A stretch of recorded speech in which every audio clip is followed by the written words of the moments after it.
News 7 Tamil நேயர்களுக்கு வணக்கம். பேசும் தலைமை நிகழ்ச்சியில் உங்களை சந்திப்பதில் மகிழ்ச்சி. இன்றைய பேசும் தலைமை நிகழ்ச்சியின் சிறப்பு விருந்தினர் பெரிஸ் பிஸ்கட்டுடைய சேர்மன், பெரிஸ் டிராவல்ஸ் மற்றும் பெரிஸ் ஸ்ட்ராட்டஜிஸ்ட். அது மட்டும் அல்லாது தமிழ்நாடு மெர்கடைல் வங்கியுடைய முன்னாள் இயக்குனர் திரு மகேந்திரவேல். 108 ஆண்டுகள் பழமையான பெரிஸ் நிறுவனத்தின் சேர்மன் திரு பி மகேந்திரவேல் அவர்கள் 43 ஆண்டுகளில் தன் சமூக தொடர்புகள் மற்றும் சேவை அனுபவத்தில் பெற்ற வாழ்க்கை பயணம் பற்றியும், பெரிஸ் குழுமத்தின் வணிக சாதனைகள் குறித்தும், மெர்கன்டைல் வங்கியின் தலைவராக இருந்த நிறைவான தருணங்கள் பற்றியும், ரைஸ் நிறுவனம் மூலம் தற்பொழுது 40 நாடுகளில் உள்ள தமிழர்களின் வணிக தொடர்புகள் குறித்தும், இளைய தலைமுறை கடைபிடிக்க வேண்டிய முக்கிய தகுதிகள் குறித்தும் தன் அனுபவத்திலிருந்து பேசும் தலைமை. வணக்கம் சார். வணக்கம் மேடம். எப்படி இருக்கீங்க? நல்லா சூப்பராக இருக்கும். நியூஸ் 7 தமிழ் நிறுவனத்தாருக்கும் நேயர்களுக்கும் நூற்றாண்டு கண்ட பெரிஸ் குழுமத்தின் சார்பிலே எங்களுடைய மனமார்ந்த வாழ்த்துக்களையும் பாராட்டுகளையும் வணக்கங்களையும் தெரிவித்துக் கொள்வதில் பெரிதும் மகிழ்ச்சி அடைகின்றேன். 90s கிட்ஸ் பெரிஸ் பிஸ்கட்டுடைய ஃபேன்ஸ் எல்லாரும் இருப்பாங்க. உசிலம்பட்டிக்கு வெவ்வேறு அடையாளங்கள் இருந்தது. அது மாத்தினதுல அதை பிஸ்கட் பட்டின்னு மாத்தினதுல பெரிஸ் பிஸ்கட்டுடைய பங்கு பெரிய பங்கு. அதை ஒரு வர்த்தக ஒரு கிராமமா மாத்தினது, அல்லது மதுரையை சுற்றி இருக்க பகுதிகளிலேருந்து உலகம் முழுவதும் இப்படி பேரு பெறுகிற ஒரு பிஸ்கட்டா அதை மாத்தின பங்கு உங்க குடும்பத்துக்கு பெரியது. அந்த ஆரம்ப புள்ளி எங்கிருந்து தொடங்கியது? உசிலம்பட்டி மானம் பார்த்த பூமின்னு சொல்லுவாங்க. அதாவது அங்கே மழை பெஞ்சா விவசாயம் இருக்கும், வருமானம் இருக்கும். இல்லைன்னா மீதி நாளில் எந்த ஒரு வருமானத்திற்கான வாய்ப்பு இல்லாத ஒரு காலகட்டம். அப்போ எப்படி இப்போ சிவகாசியில் தீப்பெட்டி தொழிலில் அவங்க கொல்கத்தாவில் போய் இருபெரும் ஆளுமைகள் கற்றுக்கிட்டு அங்கே துவங்கினாங்களோ, அதே மாதிரி எங்களுடைய முன்னோர்கள், ஏன்னா இப்போ நாங்கள் 4ஆம் தலைமுறை தொழிலதிபர். 1917 அவங்க துவங்கும்போது ஒரு 500 ரூபா மூலதனத்தில் துவங்கியிருக்கிறாங்க. அன்னைக்கு தேதிக்கு ஒரு ரொட்டி கம்பெனி தான் சொல்லுவாங்க. பிஸ்கெட்லாம் இப்போ தான் நம்ம பேசுகிறோம். இப்போ பிஸ்கோத்தும்பாங்க, ஏன்னா ரொட்டிம்பாங்க. ஸோ அதில் அந்த கூட்டாளிகள் ஒருவர் வெளி இடத்துல கற்றுக்கிட்டு வந்ததை அவரை ஒரு கூட்டாளியை சேர்த்துக்கிட்டாங்க. அவர் ஒர்க்கிங் பார்ட்னரை போட்டுட்டு எங்கள் பார்ட்னர் கே பழனிக்குமார் நடார் அவரோட சேர்ந்து பெரிய சாமினார். இவங்க எண்ணெய் கடவுள் நடத்துகிறாங்க. அந்த காலத்தில் பர்மாலேருந்து எண்ணெய் இறக்குமதி பண்ணி பெரிய அளவில் வணிகம் பண்ணியிருக்கிறாங்க. ஸோ அந்த நிறுவனத்திலேருந்து ஒரு 500 ரூபா கேபிட்டல் போட்டு இந்த பிஸ்கெட் கம்பெனி ஆரம்பிச்சிருக்கிறாங்க. அப்போ வேடிக்கையாக சொல்லுவாங்க, அதாவது ரொட்டி கம்பெனியில் வேலை பார்க்குறான்னா கண்ணை மூடிட்டு பொண்ணை கொடு அப்படின்னு சொல்லுவாங்களாம். ஏன்னா விவசாயத்தில் அந்த 3 மாதம் தான், அப்புறம் மீதி வருமானம் இல்லை. ரொட்டி கம்பெனினா வருஷமெல்லாம் வேலை இருந்துக்கிட்டு இருக்கும், போனஸ்லாம் நிறையா கொடுப்பாங்க. அதனால் பொண்ணை தைரியமாக கொடுக்கலாம். ஏன்னா இப்போ முன்னால் 1-2 ஊர் சொல்லுவாங்க. இப்போல்லாம் மாறிடுச்சு. விருந்தார் சிவாசியில் அங்கிட்டலாம் சொன்னோம்னா, எப்பா தண்ணி தூக்கியே பொண்ணு செத்துருவாப்பா, தண்ணி, ஏன்னா தண்ணிக்கு பிரச்சனை அவ்வளோ தூரம் இருந்து அப்படின்னு. இப்போ காலங்கள் மாறிடுச்சு. முதல் ஆரம்பம் எங்கள் நிறுவனம். அப்புறம் அதை தொடர்ந்து எப்படி ஒரு ஒரு தொழில் ஒருத்தர் ஆரம்பித்து அடுத்தடுத்து வருவாங்கன்ற மாதிரி எங்கள் ஊர்லேயே ஒரு 100கணக்கான நிறுவனங்கள் குட்டி குட்டியாக உருவாகி, உசிலம்பட்டி அப்படின்னா நீங்கள் சொன்ன மாதிரி பிஸ்கெட் பட்டின்னு சொல்லக்கூடிய, ஏன்னா அந்த காலகட்டத்தில் தமிழ்நாட்டில் ஈவன் சென்னையில் கூட அத்தனை கம்பெனி இருந்திருக்குமான்னு தெரியாது. பேக்கரி இருந்திருக்கலாம்.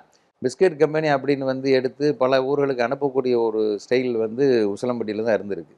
அது பெரியவங்களுடைய ஒரு பெரிய அந்த காலத்தில் ஒரு தொலைநோக்கு பார்வையில் செஞ்சுருக்கிறாங்க. உசிலம்பட்டிக்கு நீங்க சொன்ன மாதிரி வானம் பார்த்த பூமி. பெண்களுக்கு பெண் பார்க்கறது, பெண் கொடுக்க மாட்டேங்கிறாங்கல்ல, பெண் குழந்தைகளுக்கே ஒரு மாதிரி ஒரு நெகட்டிவான அப்படியான ஒரு பிம்பம் இருந்ததை உடைச்சதுல உங்கள் நிறுவனங்கள் போன்ற பெரு பங்கு அதுக்குள்ள இருக்கு. வீட்டை தாண்டி வெளியில கிராமங்களில் ரொம்ப ஒரு சிஸ்டம் கல்ச்சர் அந்த மாதிரி இருக்கும். அதை பிரேக் பண்ணி பெண்களுக்கு வேலை வாய்ப்பு தொழிற்சாலையிலையும் சரி அலுவலகத்திலையும் கொடுக்கறதுங்கிறத ஒரு கான்செப்ட் கொண்டு வந்தோம். உசிலம்பட்டிக்காரங்க ரொம்ப தங்கமான ஆட்கள். ஏன்னா நாங்கள் தலைமுறைகளாக அங்கே இருந்துட்டு வந்திருக்கிறோம். அது அந்த கிராமத்தில் சொல்லுவாங்க பாசக்காரங்க, மதுரைக்காரங்களாம் பாசக்காரங்கடாம்பாங்க. அந்த மதுரை மாவட்டத்தில் உசிலம்பட்டி இன்னும் கொஞ்சம் ஸ்பெஷலைஸ் பண்ணி சொல்லக்கூடிய ஒரு அருமையான ஊர். சின்ன கிராமத்துல நீங்க சொல்ற மாதிரி 500 ரூபாயில தொடங்கப்பட்ட ஒரு மூலதனத்தோட தொடங்கப்பட்ட ஒரு நிறுவனம், ஒரு சிறு தொழிலா தொடங்கியிருப்பீங்க. அதை எப்படி ஒரு 100ஆண்டு நிறுவனமா மாத்துறதுங்கிறது பெரும் உழைப்பு. நீங்களே சொல்றீங்க 4வது தலைமுறை நீங்க அப்படின்னு சொல்லிட்டுன்னு. அதற்காக எப்படி பிளான் பண்ணீங்க? அதை எப்படி உலகம் முழுவதும் கொண்டு போய் சேர்த்தீங்க? இன்னைக்கு இருக்கக்கூடிய வர்த்தக தொழில்நுட்பமோ மார்க்கெட்டிங் ஸ்ட்ராட்டஜிஸோ அன்னைக்கு இருந்திருக்காது. அன்னைக்கு என்னென்னலாம் நீங்க பண்ணீங்க? அது இன்னைக்கு வரைக்கும் எப்படி காப்பாத்தீங்க? அவங்க அந்த காலத்திலே பார்த்தீங்கன்னா மலையாள மனோரமா ரொம்ப ஃபெமிலியர். உசிலம்பட்டி பிஸ்கெட்ஸ் மோஸ்ட்லி கேரளாவுக்கு தான் சேல்ஸ் போகும். ரொம்ப டிமாண்டாக போகும். பேமெண்ட் வந்து இன் அட்வான்ஸ் வந்துடணும். அப்புறம் தான் லோட் பண்ணி கொண்டு போவாங்க. அப்போ கரி இன்ஜின் இருந்திருக்கு. கேரளாலாம் போகும்போது அந்த மலபார் ஏரியா மலையில் ஏறும்போதெல்லாம் வண்டி ரிவர்ஸில் வந்துருமா. அந்த கறி நிறைய அள்ளி போகணும்னு சொல்லி எங்கள் தாத்தா, நாங்கள் அந்த வண்டி பார்த்ததில்ல, அப்படிலாம் வளர்த்துருக்கப்பா அப்படிம்பாங்க. அப்போ வந்து பெரிய லெவலில் பஸ்ஸு கார்லாம் கிடையாது. ஸோ ட்ரெயினில் போவாங்களாம். இப்போ தஞ்சாவூர் போகிறாங்க, கும்பகோணம் போகிறாங்கன்னா அங்கே வந்து ஒரு ட்ரங்க் பெட்டி தான் கொண்டு வாங்க, கையில் குடம் வச்சுக்கிடுவாங்களா, ஏதாவது ஒரு வீட்டு திணையில் படுத்துக்குவாங்க, லாட்ஜஸ் கிடையாது. அப்போ முதல்ல அந்த ஊரில் இருக்க சின்ன பையன் யாராவது விட்டுட்டு அந்த மார்க்கெட்டில் மெயினான இடங்களில் போய் பெரிஸ் பிஸ்கெட் இருக்கான்னு கேட்க சொல்லுவாங்க. கேட்டுட்டு வந்தோடனே அப்போ அதுக்கடுத்து ஒரு மார்க்கெட்டுக்குள்ளே போனோடனே யாரை கேட்டாங்கப்பா வாங்கி வை அப்படிங்கிறத இன்னைக்கு சர்வசாதாரண மாதிரி தானே, அந்த காலத்திலே அந்த முயற்சியெல்லாம் எடுத்திருக்கிறாங்க.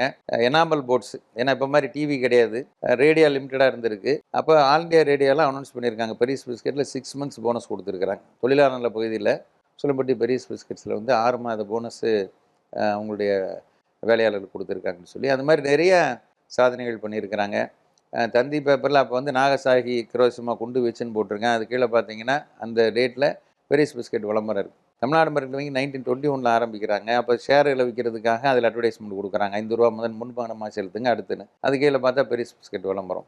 கும்பகோணத்தில் அப்போ ஆல் இண்டியா மகாமகம் எக்ஸிபிஷன் நடந்திருக்கு 1933. அப்போ அங்கே ராகவேந்தர் ராவ்னு ஒரு ஏஜென்ட், அவர் ஒரு ஸ்டால் போட்டு அதில் ஒரு சில்வர் மெடல் கொடுத்துருக்குறாங்க. ஸோ அது மாதிரி ஒரு பெரிய அச்சீவ்மெண்ட்ஸு, இது மாதிரி ஸோ மெனி அச்சீவ்மெண்ட்ஸ். அவங்க பெரியவங்க, ஏன்னா 4 தலைமுறைக்கு முன்னால் பெரிய அளவில் கல்வி கிடையாது, பெரிய லெவலில் நிற்கிற மாதிரி கம்யூனிகேஷன் கிடையாது. அந்த காலகட்டங்களே ஒரு கரி இன்ஜின் போட்டு வேனில் கொண்டு போய் கேரளா சைடு ஃபுல்லாக மார்க்கெட் பண்ணியிருக்காங்க, தமிழ்நாட்டில் ஃபுல்லாக மார்க்கெட் பண்ணியிருக்கிறாங்க, மும்பையிலேருந்து மைதா மாவு இறக்குமதி பண்ணியிருக்கிறாங்க. அது இல்லாமல் மானோ மிஷின் சொல்லி இங்கிலாந்துலேருந்து ஒரு மிஷின் இம்போர்ட் பண்ணியிருக்காங்க. அதெல்லாம் really such a great thing. நம்மளால் இன்றைக்கி யோசிச்சு பார்த்தா கூட இன்றைக்கி ரொம்ப சர்வசாரமாக இருக்கலாம். அன்றைக்கி வந்து இங்கிலாந்துலேருந்து ஒரு மிஷினை இம்போர்ட் பண்ணியிருக்காங்கன்னா அதெல்லாம் வந்து 40s 50s பண்ணியிருக்கிறாங்க. ஸோ பெரியவங்க ஆரம்பிச்சு விட்டு நமக்கு வழிகாட்டி விட்டு போனாங்க. அப் அண்ட் டவுன்ஸ் எல்லாத்துலேயும் ஏற்க சொல்லுவாங்க. வளர்ச்சின்னா அப்படி தான் நம்ம இதில் இசிஜி பார்க்கும்போது வர்ற மாதிரி தான், தொழில்னா ஏற்ற இறக்கங்கள்னு. நான் டேக் ஓவர் பண்ண போகும்போது 1981 நாங்கள் இருக்கிறதுல எங்கள் ஊரில் ஒரு 13 கம்பெனி ஆயிடுச்சு, 100கணக்கான நிறுவனத்துலேருந்து. அதில் வி ஆர் த லாஸ்ட். ஆனால் அதுக்கப்புறம் ஸ்ட்ராட்டஜி நான் நிறைய டெவலப் பண்ணி நம்பர் 1 உசிலம்பட்டியில் மட்டும் இல்லை, தமிழ்நாடு லெவலில் இல்லை, ஆல் ஓவர் இந்தியா எடுத்திங்கன்னா கார்ப்பரேட் கம்பெனிஸ் சொல்லக்கூடிய 1-2 எம்என்சி பிராண்டை தாண்டி பெரிஸ் வந்து எல்லா வேலையும் எஸ்டாப்ளிஷ் பண்ணோம். குவாலிட்டி வைஸ், பேக்கேஜிங், என்னென்ன மாடர்னாக பண்ணணுமோ அவ்வளோ மாடர்ன் டிசைன் கொண்டு வந்தோம். இப்போ நீங்களாம் பார்க்கலாம், குட்டி குட்டி ஜாராக பண்ணிங்கன்னா இன்றைக்கி சென்னையில் பார்த்தீங்கன்னா 100வது வருஷத்தில் எல்லாத்தையும் போய் மார்க்கெட் பண்ணி கொடுத்ததில்ல. அந்த குவாலிட்டி, ப்ரைஸ், அஃபோர்டபிலிட்டி, அந்த பேக்கேஜிங், மாடர்ன் டெக்னாலஜி, அந்த குவாலிட்டி எந்த இடத்துல நம்ம காம்ப்ரமைஸ் பண்ணுறதில்ல. சர்வீஸை பெஸ்ட்டாக கொடுக்குற போது நீங்கள் கேட்டதுக்கு அதான் இல்லை சார், ஒரு இவ்வளோ காலமாக நிலைச்சு நிற்கிறோம்னு சொன்னோம்னா we never compromise with quality and also affordable price, regular supply. அந்த சர்வீஸ் வந்து ஆன் டைம் கரெக்டாக அந்த தேதினா அந்த அந்த ஊரில் இருக்கும், சப்ளை அந்த ஊரில் இருக்கும். டம்பிங் பாலிசி கிடையாது. நிறைய ஸ்கீம்ஸ், டீலர்ஸ்க்கான ஸ்கீம்ஸ் இதெல்லாம் கொடுத்துருக்கோம். இன்றைக்கி மார்க்கெட் வந்து ரொம்ப டஃப். ஒரு அட்வர்டைஸ்மெண்ட்டுங்கிறது ஒரு என்ஜின் மாதிரி அப்படிங்கிறது இன்றைக்கி மாற்றுக்கிறது இல்லை. ஆனால் அது எந்த லெவலுக்கு அவங்கவுங்க கெப்பாசிட்டிக்கு அவங்க சைஸுக்கு ஏற்ற மாதிரி போகணும். அதில் போய் மிஸ் பண்ணிடக்கூடாது. பெருசாக போய் பிஸ்னஸ் விட்றக்கூடாது, எதுவுமே செய்யாமல் விட்டும் பிஸ்னஸ் விட்றக்கூடாது. ஸோ பேலன்ஸ்டாக கொண்டு போனோம். அதுக்கு எனக்கு ஒரு 43 வருஷம் அனுபவம். என் தம்பி பாலசுப்ரமணியன் பிபிஏ படிச்சிருக்காரு. இப்போ அவருடைய பையன் பரத் பாண்டியன் எல்லாம் அடுத்த 5வது தலைமுறை தொழிலுக்குள்ள வந்துட்டாங்க. ஸோ இப்போ நான் அவங்ககிட்ட பொறுப்பை கொடுத்து பிஸ்கட் நிறுவனம் நீங்கள் பாருங்கப்பா, எது வரந்தாலும் என்கிட்ட கேட்டுக்கன்னு. I am the chairman of the company. So அது இன்னும் நூற்றாண்டுங்கிறது இன்னும் பல நூற்றாண்டுகளுக்கு அது சிறப்பாக நடைபெறும்ன்ற ஒரு நம்பிக்கையோட. ஆனால் சட்டத்திட்டங்கள் மாறும்போது நிறைய இஷ்யூஸ் இருக்குது. இப்போ ஜிஎஸ்டி வர விட்டு பார்த்தீங்கன்னா நாங்கள் 5% இருந்தோம், இப்போ நான் அது 18% ஆக்கிட்டாங்க. ஸோ கார்ப்பரேட்ஸுக்கும் எங்களை மாதிரி ஒரு எம்எஸ்எம்இயில் இருக்கக்கூடிய நிறுவனங்களுக்கும் ஒரு வேரியேஷன் இருந்தது. ஜிஎஸ்டி வர்றதுக்கு முன்னால் வேட்டாக இருக்கட்டும் அல்லது சேல்ஸ் டேக்ஸாக இருக்கட்டும் 5% எங்களுக்கு, கார்ப்பரேட்ஸுக்கு 10% இருந்தது. இப்போ எல்லாமே யூனிஃபார்மாக 18 கொண்டு போயிட்டாங்க. So there is no level play ground for us. அதில் சர்வேல அனுப்பும்போது அதுக்குன்னு நாங்கள் சில மார்க்கெட்டிங் டெக்னாலஜிஸ் அடாப்ட் பண்ணுறோம். ப்ராடக்ட்ஸில் எங்களுக்குன்னு ஒரு எக்ஸ்க்ளூசிவாக சில ப்ராடக்ட்ஸ் யூனிக்காக பண்ணிகிட்டு இருக்கோம். ஸோ அதுதான் எங்களுடைய சர்வேவலுக்கான ஒரு விஷயமா இருக்குது. நீங்களே குறிப்பிட்டீங்க, ஒரு பிஸ்னஸ்ங்கிறது இசிஜி மாதிரி ஏற்றம் இருக்கும், இறக்கம் இருக்கும், ஒரு சீர்நிலை வரும், திரும்ப ஏறும் இறங்கும் அப்படின்னு. அப்படி நீங்க ஏற்றத்தையும் உச்சத்துல பார்த்துருப்பீங்க. அது எப்போ பார்த்தீங்க? எப்போ ஒரு டவுன்ஃபாலை பார்த்தீங்க? அதில் என்ன ஸ்ட்ராட்டஜி பண்ணி பவுன்ஸ் பேக் ஆகி மீண்டு வந்தீங்க? அதை 80s நான் 81 என்னுடைய எஜுகேஷன் முடியுது. நான் 81 முடிச்சு ஸ்ட்ரெயிட்டாகவே கம்பெனியில் வந்து முதல்ல வேலைக்கு தான் போட்டாங்க. முதலாளியெல்லாம் சேரில் உட்கார சொல்ல, முதலாளி பேர், முதலாளி பையன் லைனில் போய் எப்படிலாம் பிஸ்னஸ் பார்க்குறாங்க என்னங்கிறத, அந்த வேலையெல்லாம் போகணும். அவனுக்கு 7 ரூபா பேட்டானா அந்த பேட்டாக்குள்ளே நீ வாங்கி சாப்பிடு. அப்போ தான் அவனுக்கு என்ன தேவைங்கிறத உன்னால் உணர முடியுங்கிறத இன்றைக்கி எம்பிஏ கற்றுக் கொடுக்குறதெல்லாம் அன்றைக்கி எங்கள் பெரியவங்க கற்றுக் கொடுத்துட்டாங்க. ஸோ அந்த மாதிரி அவங்க வழிவகைகளை கற்றுக்கிட்டு வந்தனால அடிப்படை விஷயங்கள் பூரா தெரிஞ்சுக்கிட்டோம். அப்போ மார்க்கெட்டிங்கில் நேற்று சரியாக இருந்து இன்றைக்கி தப்பு. நாளைக்கு சரியாக இருக்குது, அடுத்த நாள் தப்பாயிடும், அடுத்த நாள் வேறு மாதிரி போகணும். அப்போ ஸ்டைல் வந்து நம்ம பிஸ்னஸில் கான்ஸ்டண்ட்டாக ஒரே மாதிரி கன்சிஸ்டண்ட்டாக பண்ண முடியாது. நம்ம சைஸ் மாற மாற மாற அதுக்கேற்ற மாதிரி இன்றைக்கி இருக்கக்கூடிய தொழிலதிபர்கள் ரொம்ப அட்வான்ஸாக இருக்கிறாங்க இப்போ எங்கெல்லாம். ஆனால் யூத்துக்கிட்ட வந்து கொஞ்சம் ரொம்ப கம்ஃபர்ட் ஜோனில் இருக்காங்க. அதை கொஞ்சம் மாறி பிரேக் பண்ணி பெருசாக வரணும். அதாவது டெக்னாலஜி சைடில் இருக்கிற பிஸ்னஸ்லாம் பெருசாக சாதிக்கிறாங்க. ட்ரெடிஷ்னல் பிஸ்னஸுக்குள்ளே யாரும் வரமாட்டேங்கிறாங்க, அதுக்கான சூழ்நிலையில் இருக்க மாட்டுறாங்க. நாங்கள் வந்து அதை நிறைய அடாப்ட் பண்ணோம். ஆரம்பத்தில் எடுத்திங்கன்னா பூரா பெட்டி வந்து புது பெட்டிங்கிறத மாற்றி நான் வந்து கொஞ்சம் செகண்ட்ஸில் வாங்கி அது மேலே வந்து ரேப்பர் போட்டு, அதுக்கு என்ன காரணம் சொன்னோம்னா, எப்பா பெட்டியாக விற்கிறோம், பிஸ்கெட்டு தானே விற்க போகிறேன், பிஸ்கெட்டு தானே சாப்பிட போகிறேன், அன்றைக்கி தேதிக்கு நான் காஸ்ட் எஃபெக்டிவாக பண்ணணுங்கிறதுக்கு அந்த ஸ்ட்ராட்டஜியை ஜஸ்டிஃபை பண்ணோம். ஆனால் பொய் கிடையாது, ஜஸ்டிஃபிகேஷனை அக்செப்ட் பண்ணாங்க. அப்போ ஒரு பெட்டி உதாரணத்துக்கு 2 ரூபாய்க்கு வாங்குற பெட்டி 25 பைசாக்கு மார்க்கெட்டில் ஒரு செகண்ட்ஸ் வாங்கி இன்னொரு 25 பைசாக்கு ஒரு ரேப்பரை சுற்றி விட்டேன்னா புது பெட்டி மாதிரி தெரியும். அது வந்து ஜஸ்ட் ஃபார் டெலிவரிக்கு அப்படிங்கிற விஷயம் தானே தவிர அந்த பெட்டினால் வேறு எந்த பர்பஸ் இல்லை. ஆனால் அதுவே லேட்டஸ்ட் ஸ்டேஜ் என்ன ஆச்சுன்னா, 90s நாங்கள் கீழேருந்து வேலை வந்துக்கிட்டே இருக்கோம். அப்போ நிறைய ஸ்கீம் வந்து ஸ்டாக்கிஸ்ட்டுக்கு, அப்போ ஸ்டாக்கிஸ்ட் கூட கிடையாது. எங்கள் மார்க்கெட் எப்படின்னு கேட்டிங்கன்னா டைரக்ட் மார்க்கெட்டிங். அப்புறம் லேட்டஸ்ட் ஸ்டேஜ் நாங்கள் வந்து ஸ்டாக்கிஸ்ட் மார்க்கெட் ஆகும்போது மினிமம் சப்ளையை ஒரு ஆள் 10,000 ரூபாய்க்கு சரக்கு எடுக்கணும் அப்படிங்கிறத வளர்ந்த பிறகு கொடுக்கணும். அன்றைக்கு தேதிக்கு அது சரி. அடுத்த கட்டத்துக்கு அதே சைடில் ஃபாலோ பண்ணணும், நான் வளர முடியாது. அப்போ என்னுடைய சேனல் டிஸ்ட்ரிபியூஷன் சேனலை மாற்றி அமைக்கணும். இந்த பழைய பெட்டி கான்செப்ட் மாறிச்சு. இன்னும் வேடிக்கையாக சொன்னால் எங்கள் ஊரில் போகிற பீர் பெட்டி பிராந்தி பெட்டி வாங்கி அதில் பிஸ்கெட் அடி கொடுப்பாங்க. நாங்கள் மீடியாவுக்குள்ளே 90s ரொம்ப நிறைய பண்ணிட்டு இருந்தோம். ராமாயணம், மகாபாரதம் எல்லாத்துலேயும் வந்து கரகரம் முறுமுறு பெரிஸ் பிஸ்கெட்ஸ். ஆமாம், அந்த பீரியட்ல வந்து அந்த கரகர முறுமுறு பெரிஸ் பிஸ்கெட்ங்கிறது வந்து ரொம்ப பாப்புலராக இருந்த காலகட்டங்கள். ஸோ அந்த நேரத்தில் கொடுத்த உடனே ஒரு மெட்ராஸ்னு ஒரு சாகிஸ் வந்தவர், ஐயா எங்கள் வீட்டில் இல்லை மற்றாலும் கேட்குறேன்னா இப்போ பிஸ்கெட் விற்கிறா, பீர் பிராந்தி விற்கிறான்னு கேட்குறாங்க அப்படின்ட்டு. ஸோ உடனே பிளான் பண்ணோம், இதை நிறுத்திடுறது பூராமே பெட்டி. எல்லாம் மற்ற பிராண்டு வந்து பெரிய எம்என்சி பிராண்ட்லாம் வந்து ப்ரௌன் கலர் பெட்டி கொடுக்குறானா, நம்ம அந்த குக்கர்லாம் ஒரு மல்டி கலர் பாக்ஸ் பிளான் பண்ணோம். ஒரு பெட்டி 10 ரூபா, சாதா பெட்டி 2 ரூபா. நான் முதல் சொன்ன 2 ரூபா பெட்டியை தூக்கிட்டு 25 பைசாவுக்கு ஒரு பெட்டி போட்டேன்னு உங்கள்கிட்ட சொன்னேன். அது ஒரு ஸ்ட்ராட்டஜி. அப்புறம் வளர்ந்து ஒரு ஸ்டேட்டஸ் வந்துட்டேன் அப்படிங்கும்போது அடுத்து அதே ஸ்டைலில் இருக்க முடியாது. நமக்கான இமேஜ் நமக்கான, ஏன்னா குவாலிட்டியில் காம்ப்ரமைஸ் ஆகலை, பட் பேக்கேஜிங் ஒவ்வொரு விஷயத்தில் நம்ம எதை எப்படி மாடிஃபை பண்ண முடியுமோ பண்ணோம். 10 ரூபா பெட்டினோடனே மீட்டிங் போட்டு எல்லாம் ஏஜென்ட்டை கூப்பிட்டோன்னே, ஐயா பெட்டிக்கு யார் காசு கொடுப்பா, நாங்கள் பிஸ்கெட்டு தான் காசு கொடுக்க முடியும், எக்ஸ்ட்ரா காசுனா கொடுக்க முடியாது. கொடுக்க வேண்டாம். எப்படி கொடுக்க வேணான்றீங்க அப்படின்னா, 1000 பெட்டி விற்கிற இடத்துல 10,000 பெட்டி ஆயிடுச்சு. ஸோ காஸ்டிங் ஆட்டோமேட்டிக்காக பேலன்ஸ் ஆயிடுச்சு. நாங்கள் அதில் ஜெயிச்சிட்டோம். பிராண்டு ரொம்ப ஸ்ட்ராங்காக எஸ்டாப்ளிஷ் ஆயிடுச்சு. ஸோ இப்படி ஒவ்வொரு கட்டங்களில் என்ன செலவு. இப்போ அன்றைக்கி 6 மணிக்கு வண்டி நிப்பாட்டிடுவாங்க. நான் லைனில் போய் பழகும்போது முதலாளி பாருன்னா அப்போ என்ன சொல்லிடுறேன், ஐயாட்ட யார்ப்பா பதில் சொல்கிறது. அப்போ இந்த மாதிரி பேங்க் மாதிரி 24 hours ஃபெசிலிட்டிஸ் கிடையாது. லாக்கர் வந்து உட்கார சீட்டுக்கு அடியில் வச்சுருப்பாங்க, அதுக்குள்ளே தான் பணத்தை வச்சு போட்டணும். நடுவில் எவனா வழிமறிச்சு ரூபாய் எப்படின்னா என்ன செய்வான்னு சொல்லி பயமுறுத்திட்டு 6 மணிக்கு சினிமா போயிடுவாங்க. 13 லைன் பார்த்துட்டு இருந்தேன். இதை பூரா நோட் பண்ணிட்டே இருந்தேன். எப்போ நான் வந்து நிர்வாகத்துக்கு வரக்கூடிய சூழல் வரும்போது அதை மாற்றி 13 நாள் போகிற லைன் 7 நாள் நைட்டு 9-10 மணி வரைக்கும் டெலிவரி இருக்கும். லாஸ்ட் ஒரு முடிச்சுட்டு அதுக்கடுத்து ஒரு ரூபாய் தங்கிடும், அடுத்த நாள் காலையில் சேல்ஸ்.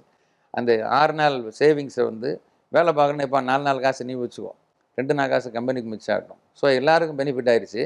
வேனில் அதில் மேஜர் பெனிஃபிட் என்னென்னா 13 நாள் போன லைன் வந்து 7 நாளில் முடிச்சுட்டு வராங்கும்போது அடுத்த 6 நாள் இன்னொரு சைக்கிள் இன்னொரு லைனுக்கு சேல்ஸ் போகிறதாயிருக்கு. ஸோ இப்படி ஒவ்வொரு கட்டங்களையும் ஸ்ட்ராட்டஜிஸை ஃபாலோ பண்ணி காஸ்ட் எஃபெக்டிவாக பண்ணி சர்வீஸை நல்லா பெஸ்ட்டாக கொடுத்து குவாலிட்டி எப்படி அப்கிரேட் பண்ண முடியும். எல்லாம் வந்து நாங்கள் அந்த ட்ரெடிஷ்னலாக பண்ணதை வந்து மைசூரில் CFTRIன்னு சொல்லி ஒரு மத்திய உணவு பகுப்பாய்வு நிறுவனம், அங்கே போய் ஒரு ஷார்ட் டேர்ம் கோர்ஸ், அது போகும்போது இன்னும் கொஞ்சம் சயின்டிஃபிக்கலாக என்னென்ன மாதிரி இன்புட்ஸ் எப்படி நல்லா கொண்டாட முடியுங்கிறத அது ஒரு கற்றுக்கிட்டு வந்தோம். ஸோ இது மாதிரி எந்த ஒரு பிஸ்னஸாக இருந்தாலும் nothing is easy task.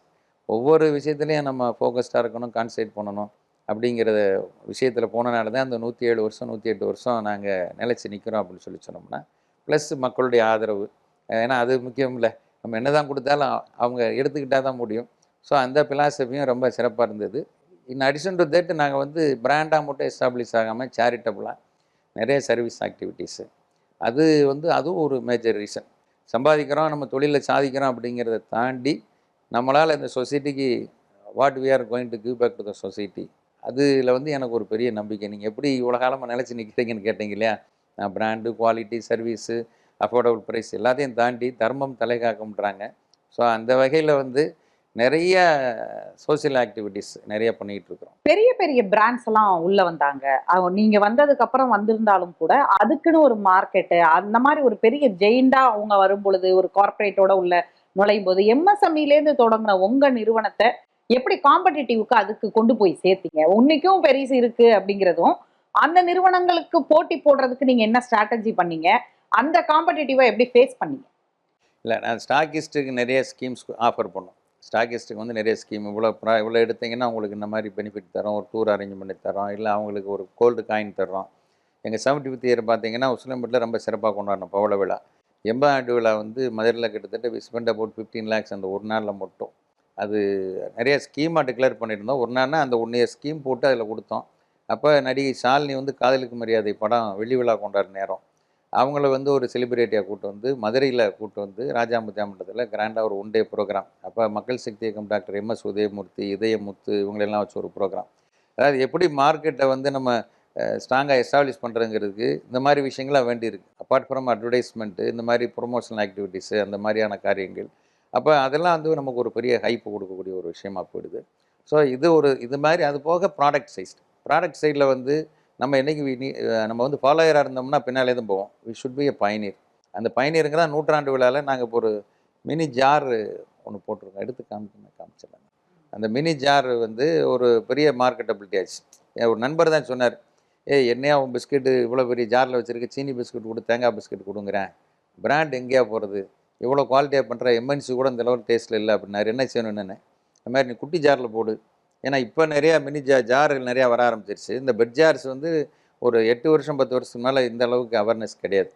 So அப்போ அந்த குட்டி ஜாரில் பிஸ்கெட்டை போட்டு கொடுனாரு. எனக்கு இந்த தம்பிக்கு ரொம்ப விவாதம் நடந்துச்சு. நம்ம 5 கிலோ பிஸ்கெட்டை கொடுக்குறோம், 300 கிராம் போட்டோம்னா மார்க்கெட்டில் எத்தனை ஜார் விற்கிறது அப்படிங்கிற மாதிரியான சில டிஸ்கஷன்லாம் போச்சு. நான் சொன்னேன், இல்லைப்பா அந்த செக்மெண்ட் வேறு, இந்த செக்மெண்ட் வேறு அப்படின்னு கன்வின்ஸ் பண்ணும்போது ரொம்ப ஒரு யோசனையிலே இருந்தேன்.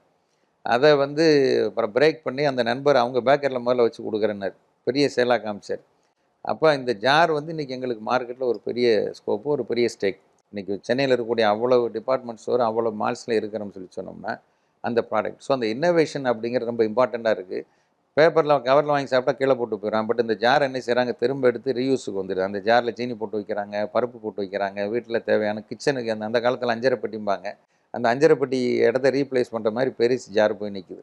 அப்போ வீட்டில் வச்சுருக்கும் போகிற அவங்களுக்கு அந்த பிராண்டும் ப்ராடக்ட்டும் மைண்டில் வந்துடுது.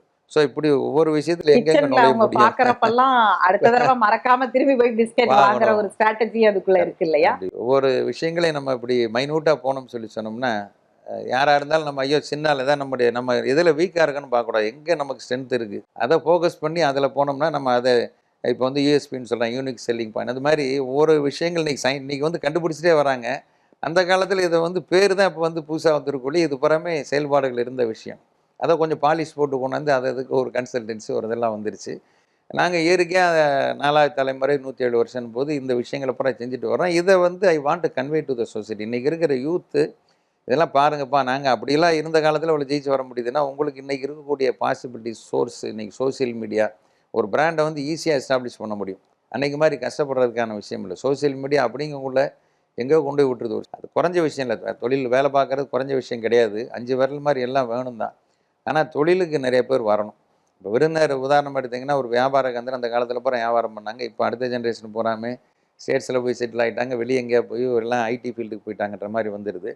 ஸோ இந்த பிஸ்னஸுக்குள்ளே இருந்தால் தான் நம்ம எக்கனாமிக்கலாக வந்து ரொம்ப பெருசாக ஸ்ட்ராங்காக வர முடியும், குரோத் வர முடியும். ஒரு நாட்டினுடைய வளர்ச்சி வந்து பொருளாதாரம் வரணும்னு சொல்லி சொன்னோம்னா தொழிலில் தான் இருக்குது.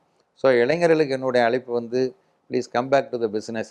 அப்பா காலத்தில் ஒரு மாதிரி ட்ரெடிஷ்னலாக பண்ணாங்கன்னா நீங்கள் இன்றைக்கி மாடர்னாக அதை பயன்படுத்தி தொழிலில் வந்து ஜெயிக்கிற மாதிரி பாருங்கள். ஜெயிக்கிறாங்க எல்லாம் வந்து இந்த ட்ரெடிஷ்னலில் விட்டுட்டு இப்போ இன்றைக்கி இருக்கிற காலகட்டத்துக்கு ஏற்ற மாதிரியான விஷயமா போயிட்டுருக்கு. நாங்களும் அதுக்கு ஏற்ற மாதிரி தான் இப்போ நான் வந்து பெரிய பிஸ்கெட்ஸில் இருந்து 2019 என்னோடய 58 வயசு எல்லாம் அந்த வயசில் ரிட்டையர் ஆவாங்கன்னு சொல்லுவாங்க. நான் அதில் தான் என்னுடைய செகண்ட் இன்னிங் ஸ்டார்டட். அதாவது ஒரு பிஸ்னஸ் மேனாக அதுவும் பாரம்பரியத்திலேருந்து வந்திருக்கிறீங்க.